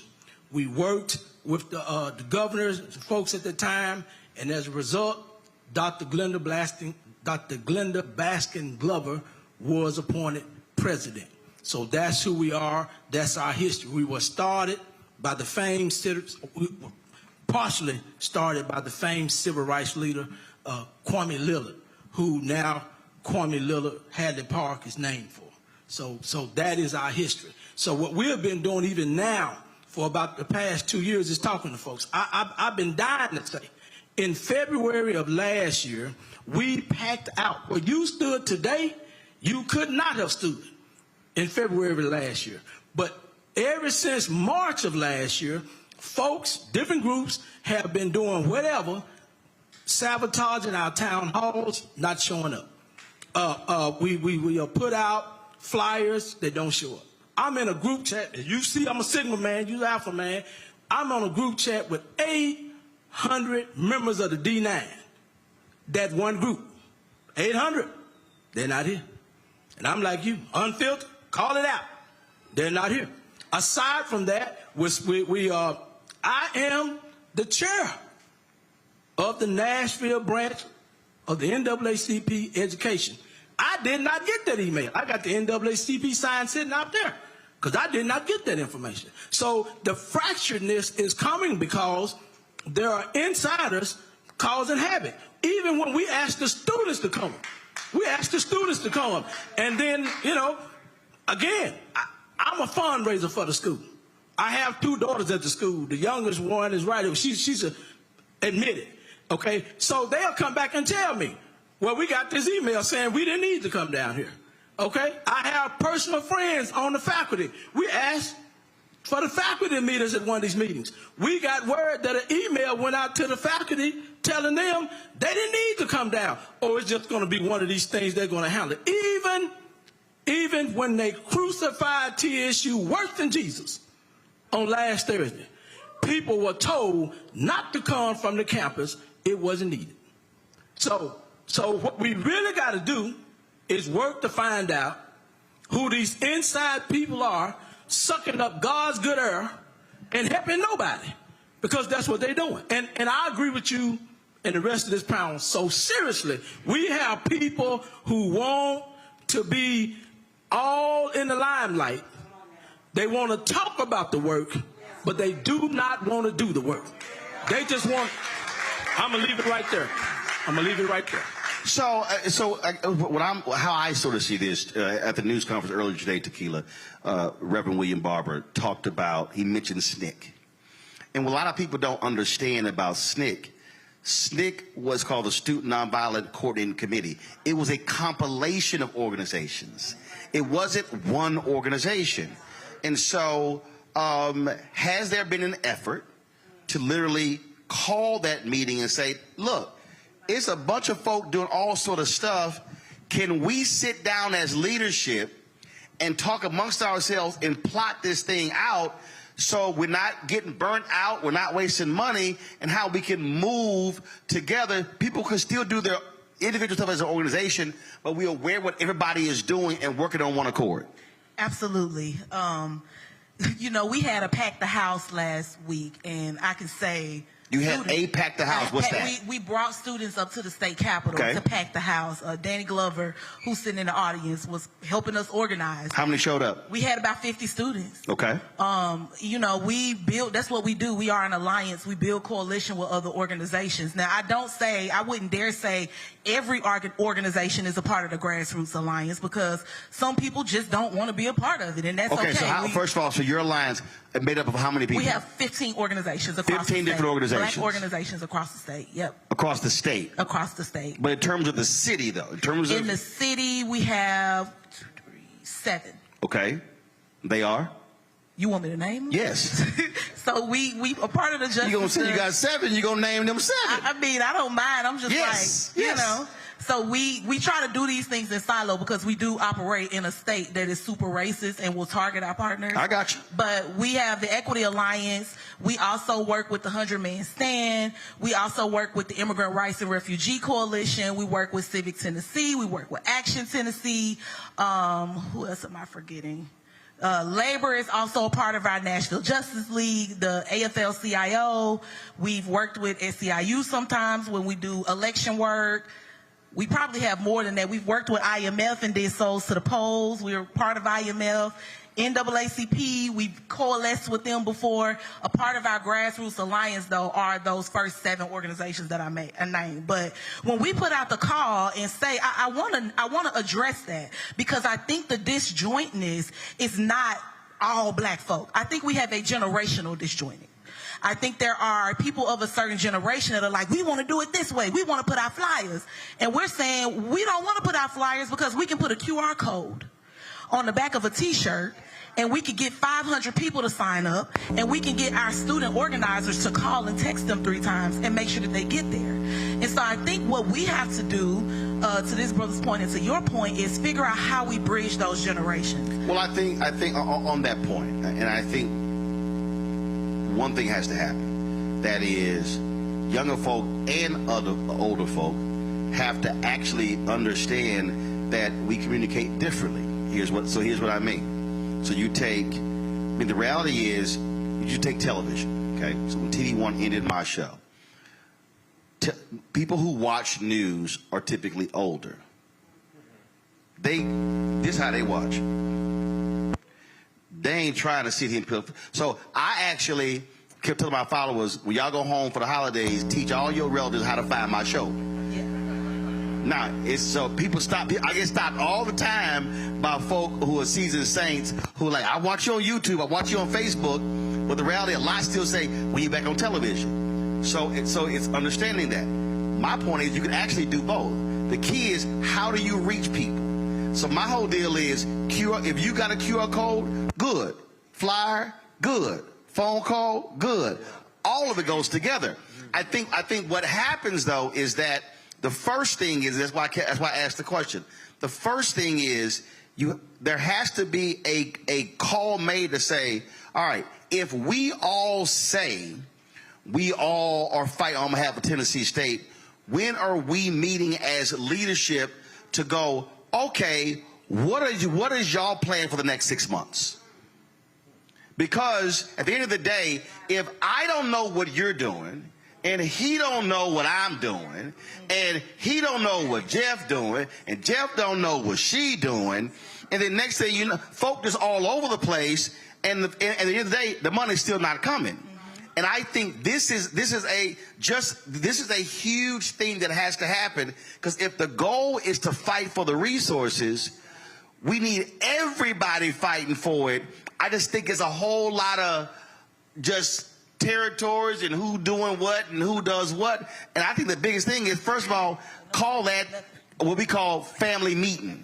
Chris, that has to happen. You have to call a family meeting, and you call a family meeting to also recognize who don't show up to the family meeting. Your thoughts? I think you are right on point with what you're saying. I don't believe that there's going to be anything progressive-wise in our community unless there's unity, unless there's oneness. We just came out of a fast here at our church, and one of the tenets of the fast is unity. Oneness, that's what you can get things done through that process. And, I think one of the tenets of the plantation politics that you alluded to is attack the leader, divide the body, and win the war. And that same game has been played over and over throughout our communities. They attacked Dr. Glover, and a lot of people said nothing. They said nothing. But how can you attack a woman who has doubled the endowment, doubled the research dollars, increased everything on every point, almost to an R1 status, and then you still have problems with her? I have a problem with that. When they attack Dr. Glover, I say it's gonna be soon. They coming for you. Yeah. Well, let me tell you. Just understand. Again, because I've been in media since I was 14 years old. When she testified before the hearing, and when they were questioning about the dormitories, I said then, they ticked off about asking for the money. Because see, look, the easiest way you run anybody out is you focus on the money. So the foundation, when they were questioning her in that hearing, and we aired it, and I said, oh, this thing's about to escalate, because they were just putting the pieces in place. And if folk didn't understand what was happening, audit after audit after audit. You don't do 5 audits in 1 year if you don't have a game, you don't have an end game in mind. And we have to understand when we see that thing happening, all right, they about to come. Listen, today somebody wrote a story that says if Trump wins, they plan to create an entire initiative focused on anti-white civil rights laws. I mean, no, go after laws that they deem to be anti-white. I've been talking about that since 2009. I'm like, y'all, they come and they listen. They're going after every single program in corporate America, in education, everywhere that they perceive as discriminating against white people. And I've been saying again since 2009, y'all, they coming. Okay, they coming. And I'm telling you, what they have done here in Tennessee, Republicans are looking at this in Georgia, Florida, Mississippi, Alabama, Texas, everywhere going, we can do the exact same thing. And so I believe in the spirit of the Nashville movement, Nashville in 2024 has got to be on one accord to know how to fight this. You are so right. Go ahead.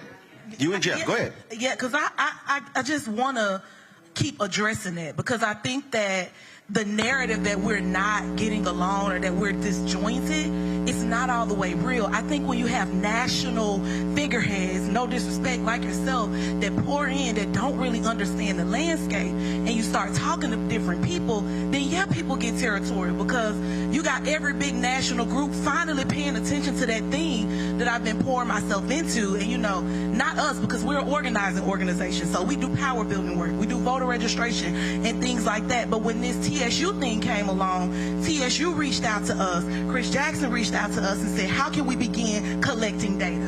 And that's where we came in. But I think that we love that we have this being amplified, but I think national organizations and media has a due diligence to make sure that when they come into states that are underfunded, where there is resource scarcity, that they are not upsetting the infrastructure. We have infrastructure. What we don't have is national attention. And so when you put that on top of a underfunded, shaky infrastructure, of course it looks like we're all over the place. No, but follow me here when you say, but again, but the point but that you next made, time I got you. No, but I'm going to organize all of them. Right, no, but the point we say shaky infrastructure, because here's what happens. When you come in, it then becomes, well, talk to this person or that person and that person. And then what I always do, I then go, okay, are they talking to each other? And then typically they like, no. And so then that's when I go, well, hold up. How you talking to each other? And because, again, for me, when I'm putting together a show, my whole deal is I want multiple voices. Yeah. Sure. And so, and Jeff, the thing here, and again, it happened today. Somebody after the news conference said, Brother Martin, I'm with these churches. We want to stand with you. I said, no, bro. You need to go talk to them. They here, not me.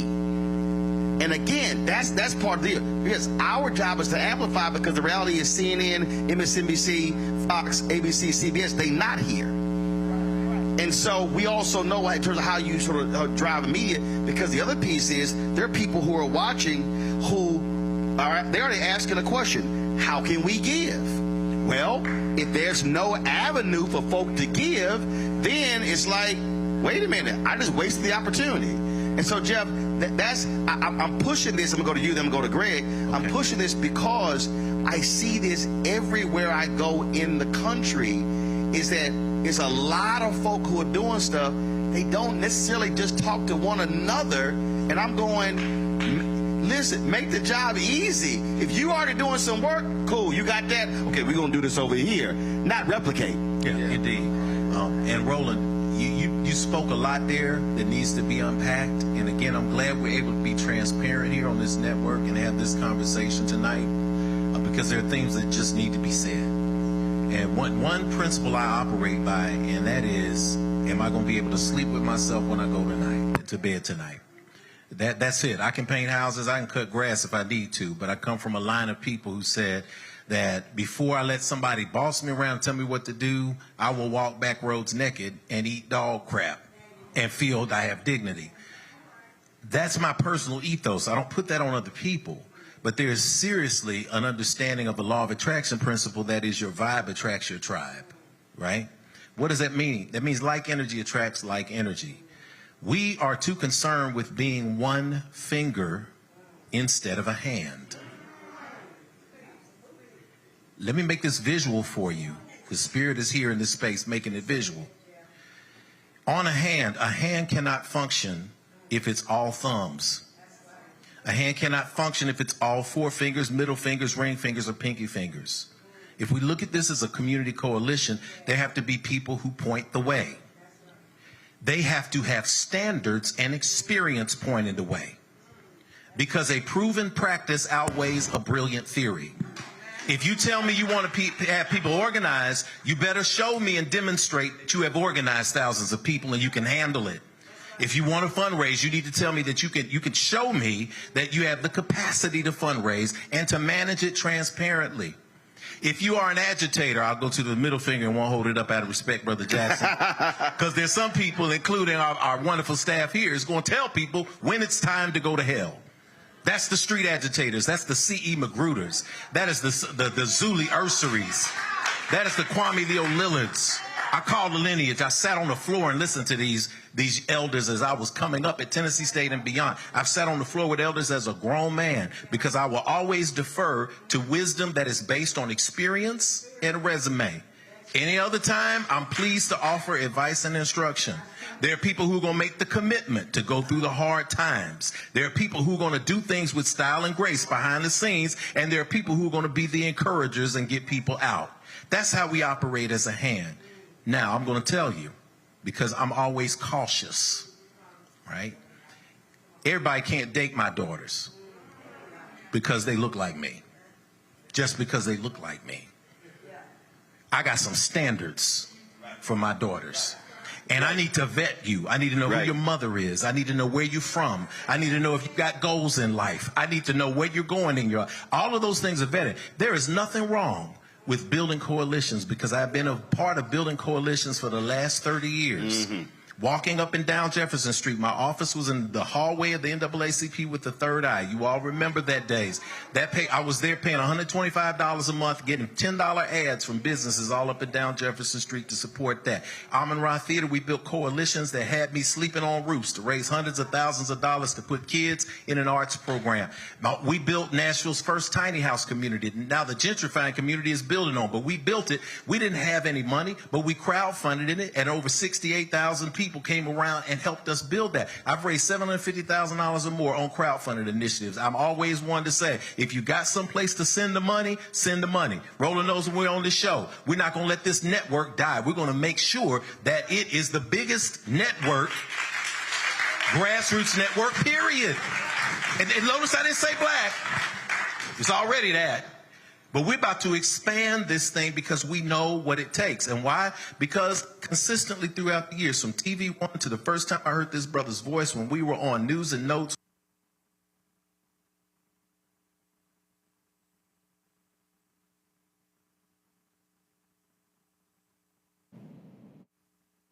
Carol, I'm here. Okay. They're in conversation, but the feed has frozen. So, Carol, as soon as they do, just go straight forward to resume. I know you will. Just sitting here listening as my brother was talking about this question of how we move together in terms of solidarity and coordination, I had a few thoughts.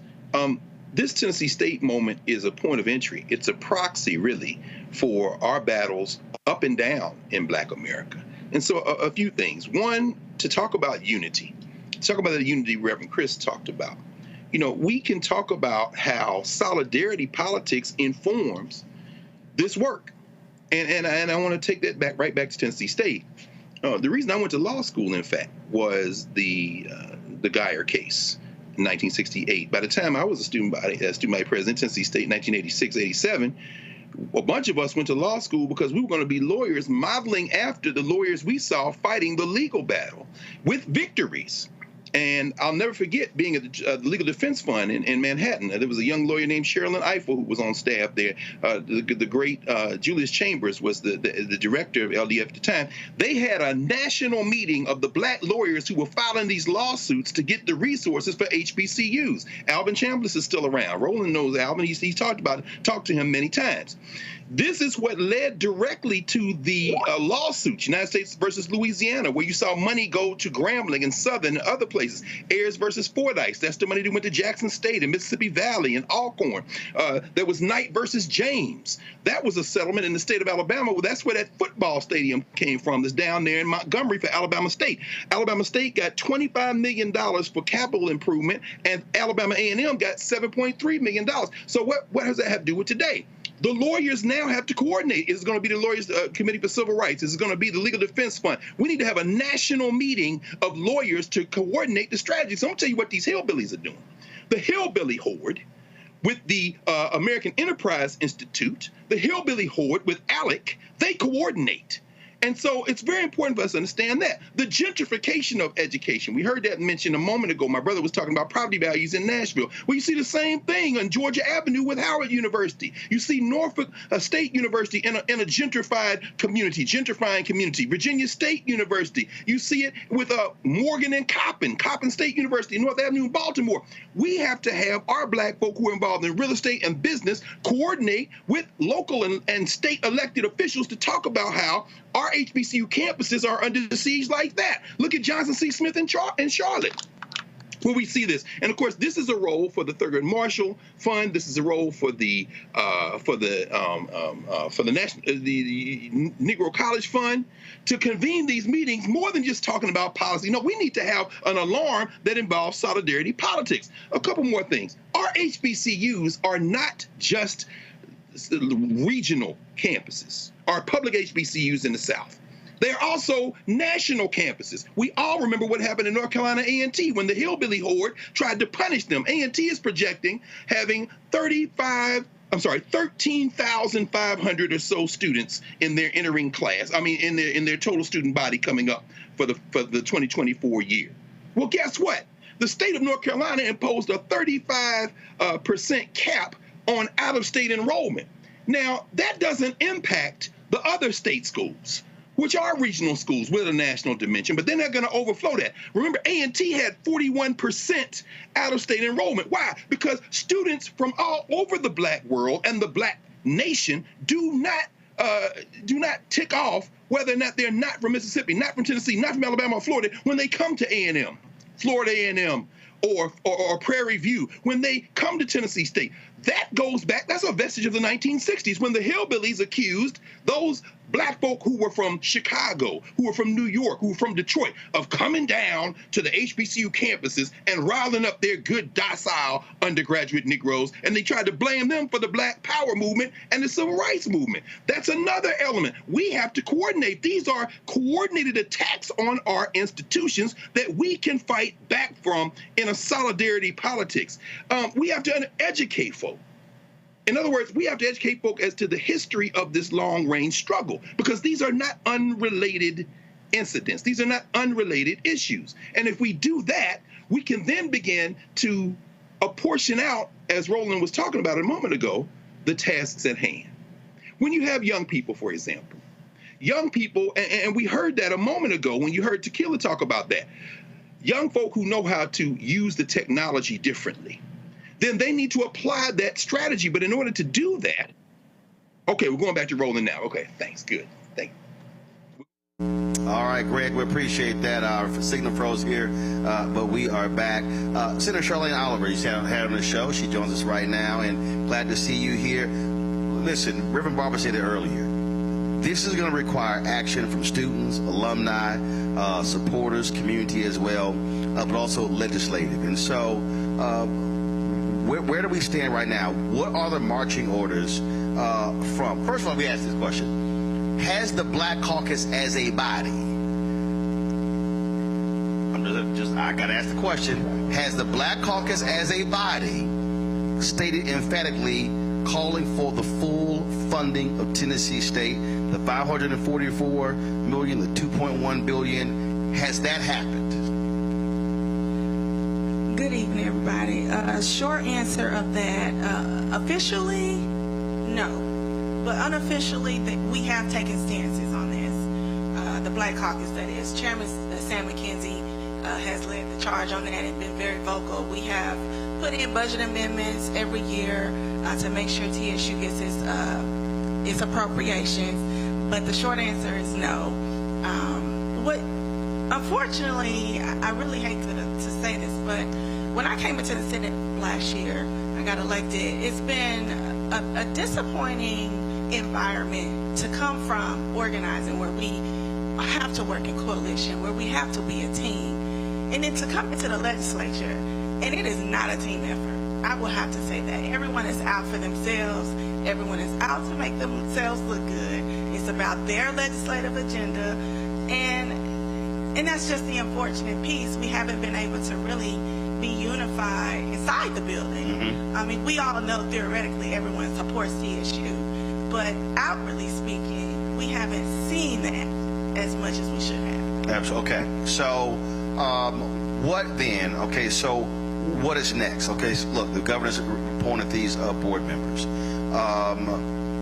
What do you need this audience to do? What do you need them to do? Because you, on one hand, doing one thing inside the state capitol, along with others, that's one thing. But it has to be an inside-outside. What do you want from these folks here? To keep the pressure on, I think, and I get distracted. For me, I felt like this whole conversation around audits, the board, sending the board under the TBR, which is Tennessee Board of Regents, all of this to me was a distraction away from the real conversation is about the money, right? And so I think I would ask and implore you all to become more unified and continue to put that pressure on about when are we going to receive our appropriations for Tennessee State University. Do not let them continue to divide us and distract us with all these different bunny trails that we tend to go on when it comes to the money. We can have a conversation about audits, but now that conversation is over now that they have vacated their board. No more to talk about with that. Let's move forward and maybe let's get ahead of this and build some more national coalitions around this. Well, because look, the board has to now deal with the search, choose a president, whoever that person is, they then put in their team, but they still are going to need the resources. And so again, that's where I think the marching orders are critically important, so folk know what to focus on. Because I think what's going to happen, people are going to go, okay, when does the board meet? What's going to happen with the search? Who's going to be the president? We want involvement in that. Doesn't matter who you bring in if you still don't have the necessary resources to deal with growing the student population. That's right. Again, keeping the pressure on, but I would love to see more alumni to be more vocal about this. I, in full transparency, did not go to TSU, right? But I can stand on 10 toes down for TSU. And so I would love to see more folks doing that, even if you did go to TSU, even if you don't live in Nashville. This should be everyone's problem to deal with. So I would implore the National TSU Alumni Association to get involved, more faculty to get vocal, but you know, from all of that, right? Absolutely. Well, look, we appreciate it. Keep up the good fight. We're going to keep putting that pressure on as well. So thanks a bunch. Thank you, Roland. I appreciate it. Appreciate it. Here we go. We're gonna get final comments, and then I'm gonna go to a quick break, and I'm gonna interview a lawyer tomorrow in the Oklahoma Supreme Court. They will hear oral arguments in the case for the last two survivors of the Tulsa race massacre. They have been fighting to get reparations, to get them to compensate the victims of that race massacre, and so they have oral arguments tomorrow, so we're going to hear from one of the lawyers in a second. Well, let me just get final comments from folks here. Chris, you first. I just wanted to say, back on the issue of unity, my last session when I was the president of IMF, I brought together the NAACP, brought brought together the Urban League, brought together all of those entities that are here to say, let's work together, let's find some common ground, let's find some issues that all of us agree on, and let's push together and make a difference in this city. That's what I would like to see happen. Gotcha. My final comment, I would want to stress that Tennessee is 51 in voter turnout. We are on historic Jefferson Street, where there are over 100 black-owned parcels of land. There are no more black-owned businesses on Ward Street anywhere else in the country, and we have to protect this through our vote. So if you have a son, a grandson, granddaughter, make sure they are registered to vote, because we can get that money from TSU by hook or by crook. If they don't let us get it, we can get their feet out of those seats, put new people in, and get that money. There you go. Correct. Yep. Yeah, I'm fully cognizant of the reality that we as a university very well may be the inspiration for Bebe's kids, because we don't die, we multiply. Tennessee State has always dealt with this, and we're going to deal with them again. So I want to thank those who have worked in coalition. And even if you have to vet, listen, my personal ethos is this: I will show up for you and with you, and I will show up transparently, and I will show up authentically. Now, what does that mean in real terms? Any organization, any individual, we sit in the room, I'm going to show you mine, you show me yours. I need to know who's donating to you. I need to know who you're connected to. I need to know if you used to date somebody who's connected to something there, and I'm going to walk into a hornet's nest. Once we get that all clear, then we can go strong and go forward into the night. We will win. I want to shout out the alumni across this nation who assisted in the process going forward. And I got permission to say this, Roland. I need to say this so that there are no conspiracy theories that come, because as Senator Oliver said, a lot of this comes from thumbs. We hear something and we start spreading bad rumors, and then we attack people. There are some business people on this current board, this new board, that could run circles around every business person that you've ever met from any Fortune 500 company. Some people have run those companies who are on this new board. There are some good people on the other board as well, and that's great. But people said in conspiracy spaces, they said, how in the heck did the governor sign a piece of legislation and an hour later he had a whole doggone board? We got to look at that. We got to break that down. 6 weeks ago, some alumni who were forward thinking said, we got to not play checkers on this and be reactionary.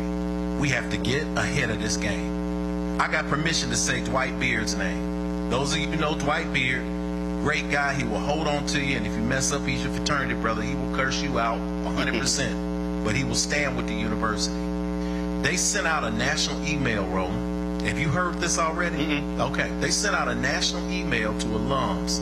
They sent them to alums who were business leaders, who were contributors to the university, and they said, we want you to give us your top 5 people who are all alumni, and let's put together a list to get ahead of this. And there are qualifications we want. There are people who have advanced business experience, who can basically read a profit and loss statement to make sure that we're fiscally responsible.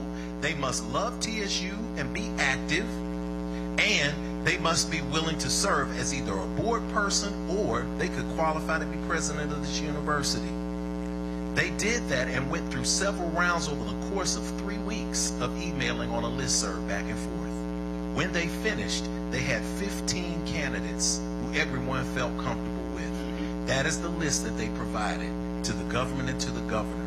So the reason why it happened so quickly is because he didn't want to get caught in his heels. Now, did all 8 come from that list? All 8 came from this list. Okay. So the reason why I say this is I got to give props. I got to give props because I always recognize excellent thinking. And I recognize getting in the street, but I also recognize and outsmarting folks in the courtroom, in the classroom, in the courtroom. So when you have that kind of action happening, we also want to make sure that all things are true and accepted. We got to fight for the money. We got to make sure every single entity that has a microphone or a platform stands and fights for the money and holds them accountable. And we also have to be supportive of a board who, for the first time in the history since this Focus Act happened and the boards of individual schools got founded, are all accomplished and all love Tennessee State University. I can't wait to see what the future is going to bring on this hand. Very good. So let me start by saying that I believe there's three things that you can give an institution: yourself, your money, and your children. And I'm proud to say that I'm a part of the Barlow Jones TSU alumni group. We've earned 38 degrees from the Tennessee State University as a family group. I'm even prouder to say that my two daughters are working on degrees number 38 and 40. I'm proud to say that as a member of Phi Beta Sigma, we gifted TSU our first $100,000 last year in June, and we'll be doing direct scholarships for students coming real soon. And it is an absolute must that when we get this money, we must be able to develop and build those large dormitories, because dorm rental and tuition will make us not have to have these negotiations and bargains that can go away. Simply because right now, the state only gives Tennessee State University about 20% of its funds. So we need to talk to this board and make sure they're on board with making sure that we get the infrastructure piece right. And for all of you football fans, don't tell them you want a football field. Tell them you want an entire sports complex. Because the state says you cannot use state dollars to build an entity to raise funds. But the loophole says you can build a sports complex that has, as a part of it, its football field. So now you've been educated on what to do. Let's go forward and do it. And in the words of Nelson Mandela, it's time for us to unite and stand together. So,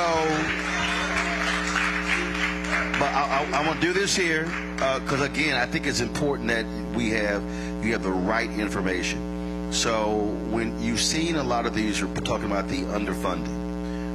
And remember, year one, it was $285 million. So folks were texting me, TSU has not got that $285 million. So I think what has to happen is when we start talking about $2 billion, there are multiple pools of money. So the $544 million, that's one. The $2.1 billion is another. And so this is where I think it's important for organizations to get together, everybody have the right data, so everybody's operating from the same point. Because what I've already heard, and I talked to folk earlier today, what the Republicans are trying to do, and the governor, they're trying to commingle all the money. So they're trying to say, oh, no, what we're allocating is from this. No, it's actually not. And so moving forward is getting the right data on exactly how much money we're talking about. Because remember, you get all these different pools of money, and so you got to know what you're arguing for at that very moment. So the land grant money, that's a whole separate, that $13 billion from the HBCU, that's a whole separate pot of money than the $2 billion. So understand this, when the governor said all this first, that money has not been allocated.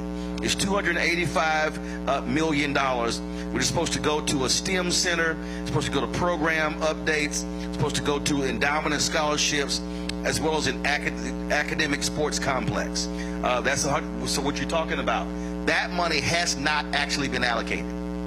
So that's supposed to be in year one. And so just understand what to actually be fighting for. Look, we're going to keep covering the story. We're not going anywhere. It has to be covered. But if there's one thing, before I go to the break, I'm going to talk to our folks in Oklahoma next. But if there's one thing that I have to implore folks is this, and I had folks hit me and they said, man, that church should be packed. The reason I'm not sweating that, because one, by utilizing digital media, what folks should be doing, they should be taking these clips and sending them out. You put stuff on your Facebook and Instagram and TikTok, all sort of stuff, should be flooding the zone. Not only this 2-hour show, but also the news conference earlier.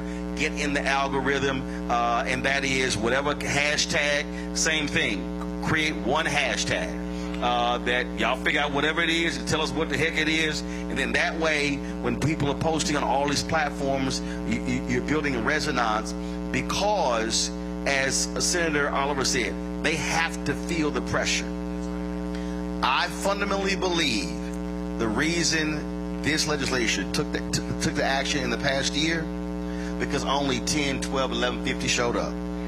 I do not believe that if 1,000 or 2,000 or 5,000 showed up, they'll be taking that type of action. We cannot talk about what we as black folks need if we don't then put it into action.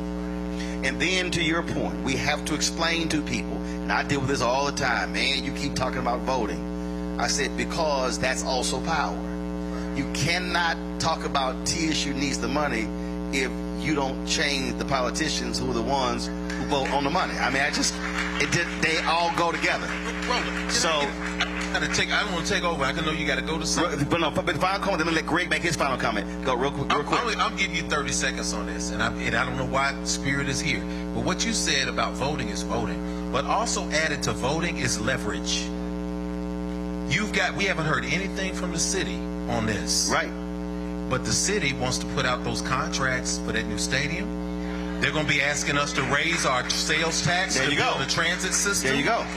So there are things that we leverage. You say, guess what? You step to us first. There you go. Then maybe we'll reciprocate because the stats say they need us to get all of this new gentrification nation work that they're trying to do on Nashville. There you go. And so you leverage that. There you go. Point. Greg? Thank you, Roland. Again, this is why the Black Star Network is essential. By the way, one of those elements of solidarity politics, we got to have our media, the black newspapers, NNPLA. We got to have the platforms to do this as well.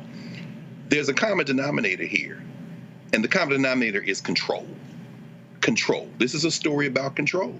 And we have to understand that higher education, we're at an inflection point in this country and in the world where it relates to higher education. Higher education is in a crisis right now, but our HBCUs are different. While you all were out and working the tech stuff out, I mentioned what happened at North Carolina A&T that you covered, Roland, back in 2021, when their out-of-state enrollment was 41%, and the state of North Carolina put a 35% cap on and then took $2 million back from A&T. Why? Because our HBCUs aren't just state institutions, aren't just regional institutions. They are national and international institutions when it comes to black folk. They're also great value when you start talking about public institutions. This is a fight over control. And when you have a fight like this over control, the other side is coordinated. When we talk about the lawsuits, we need to file all the lawsuits. This is what got Alabama State, as I said a minute ago, those resources, and Alabama A&M. That was the case of Knight versus James back in 2005. Between that and 2014, they got millions of dollars because they went to court. United States versus Louisiana. That's what did Grambling and Southern. Still not the money we need. And Ayers versus Fordyce were all the Mississippi public HBCUs. And it goes on and on. We have to have the Legal Defense Fund, the Lawyers Committee for Civil Rights. There needs to now be a coordinated effort. Finally, in this fight, we have to never forget that image matters, and that at any moment, as Malcolm X says, as long as you have the ingredients for an explosion, you have the potential for explosion on your hands. Image matters. We are in March Madness. We're in March Madness right now in terms of basketball. And I'm glad you said that, Brother Chris, because I remember when Tennessee State joined the OVC and all the students at Tennessee State, we protested. Why? We wanted to be in the SWAC or remain independent. Why? Because the control of athletics was a proxy for control of the image. And the federal lawsuit, the stipulation of settlement, said that Tennessee State needed to lose its racial identifiability.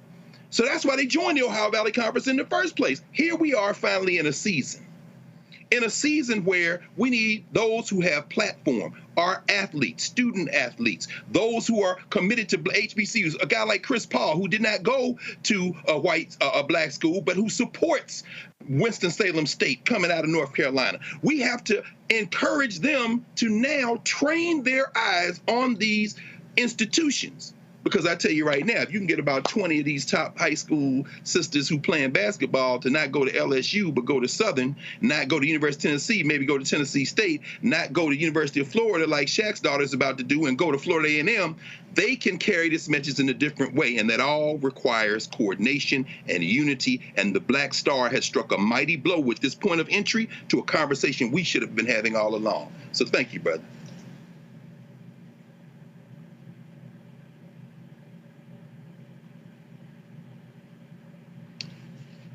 Okay, I'm going to assume that. All right, Greg, I appreciate that. And Roland, let me just say, Stick will be bringing the lawsuit. We will. Save the TSU Community Coalition. You can look to hear from us. We will be bringing a lawsuit. Okay. And I did check. Representative Justin Jones he's a member of the Black Caucus. He has not been kicked out. He is a member. I know he texted, baby. I got it. She like, he is. I'm like, I know. He just told me right here. Okay. So again, appreciate that. Hold on one second. I'm going to go to a quick break, and then we are going to have a quick interview. This huge case tomorrow. Need all y'all praying for the attorneys in this regarding the Oklahoma State Supreme Court, as this is their final effort to get justice. Those two survivors, both of them are more than 100 years old. We just lost one of them, Uncle Red, last year. So we'll talk to them next on Roland Martin Unfiltered on the Black Star Network.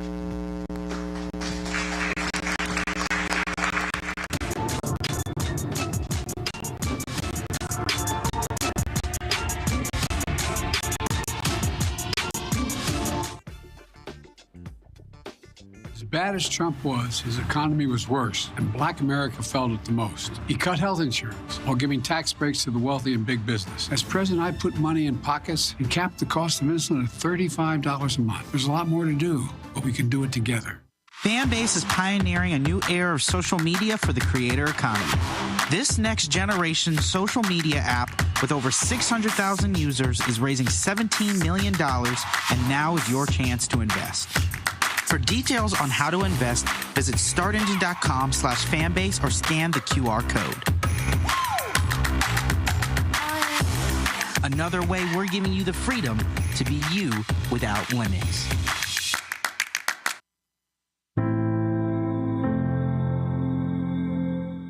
This is Attorney Demario Solomon Simmons. I'm a national civil rights attorney. I'm also the founder and executive director of Justice for Greenwood.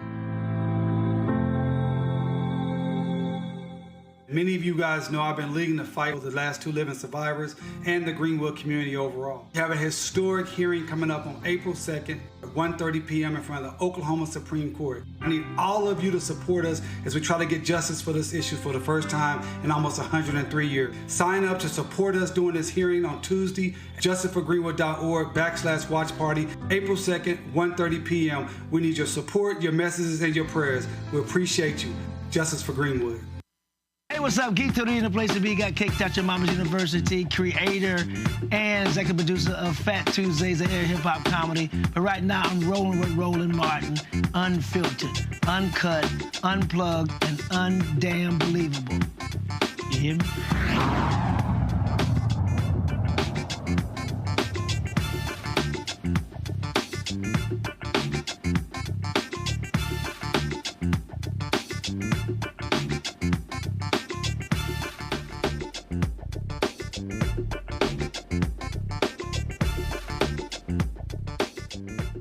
Y'all can clap. Hey, folks, welcome back. Pleasant Green Baptist Church in Nashville. In Oklahoma tomorrow, before the state Supreme Court, is going to be oral arguments in a case we've been following for quite some time, and that is their final shot at getting justice for the survivors of the Tulsa race massacre that took place in 1921. Joining us right now is Randall Adams, a partner with Schultz, Roth, and Zabel law firm. Randall, glad to have you. So for folks who don't understand, look, y'all have been going through, all sort of court efforts. This thing goes back to Johnny Cochran and others trying to get support for these survivors. There were a lot more when that thing started 20 plus years ago. Now there are two. So is this your final shot this effort that's taking place tomorrow before the Oklahoma State Supreme Court? Yes, it absolutely is. And thank you for having me, Roland. So tomorrow we have oral arguments before the Oklahoma Supreme Court.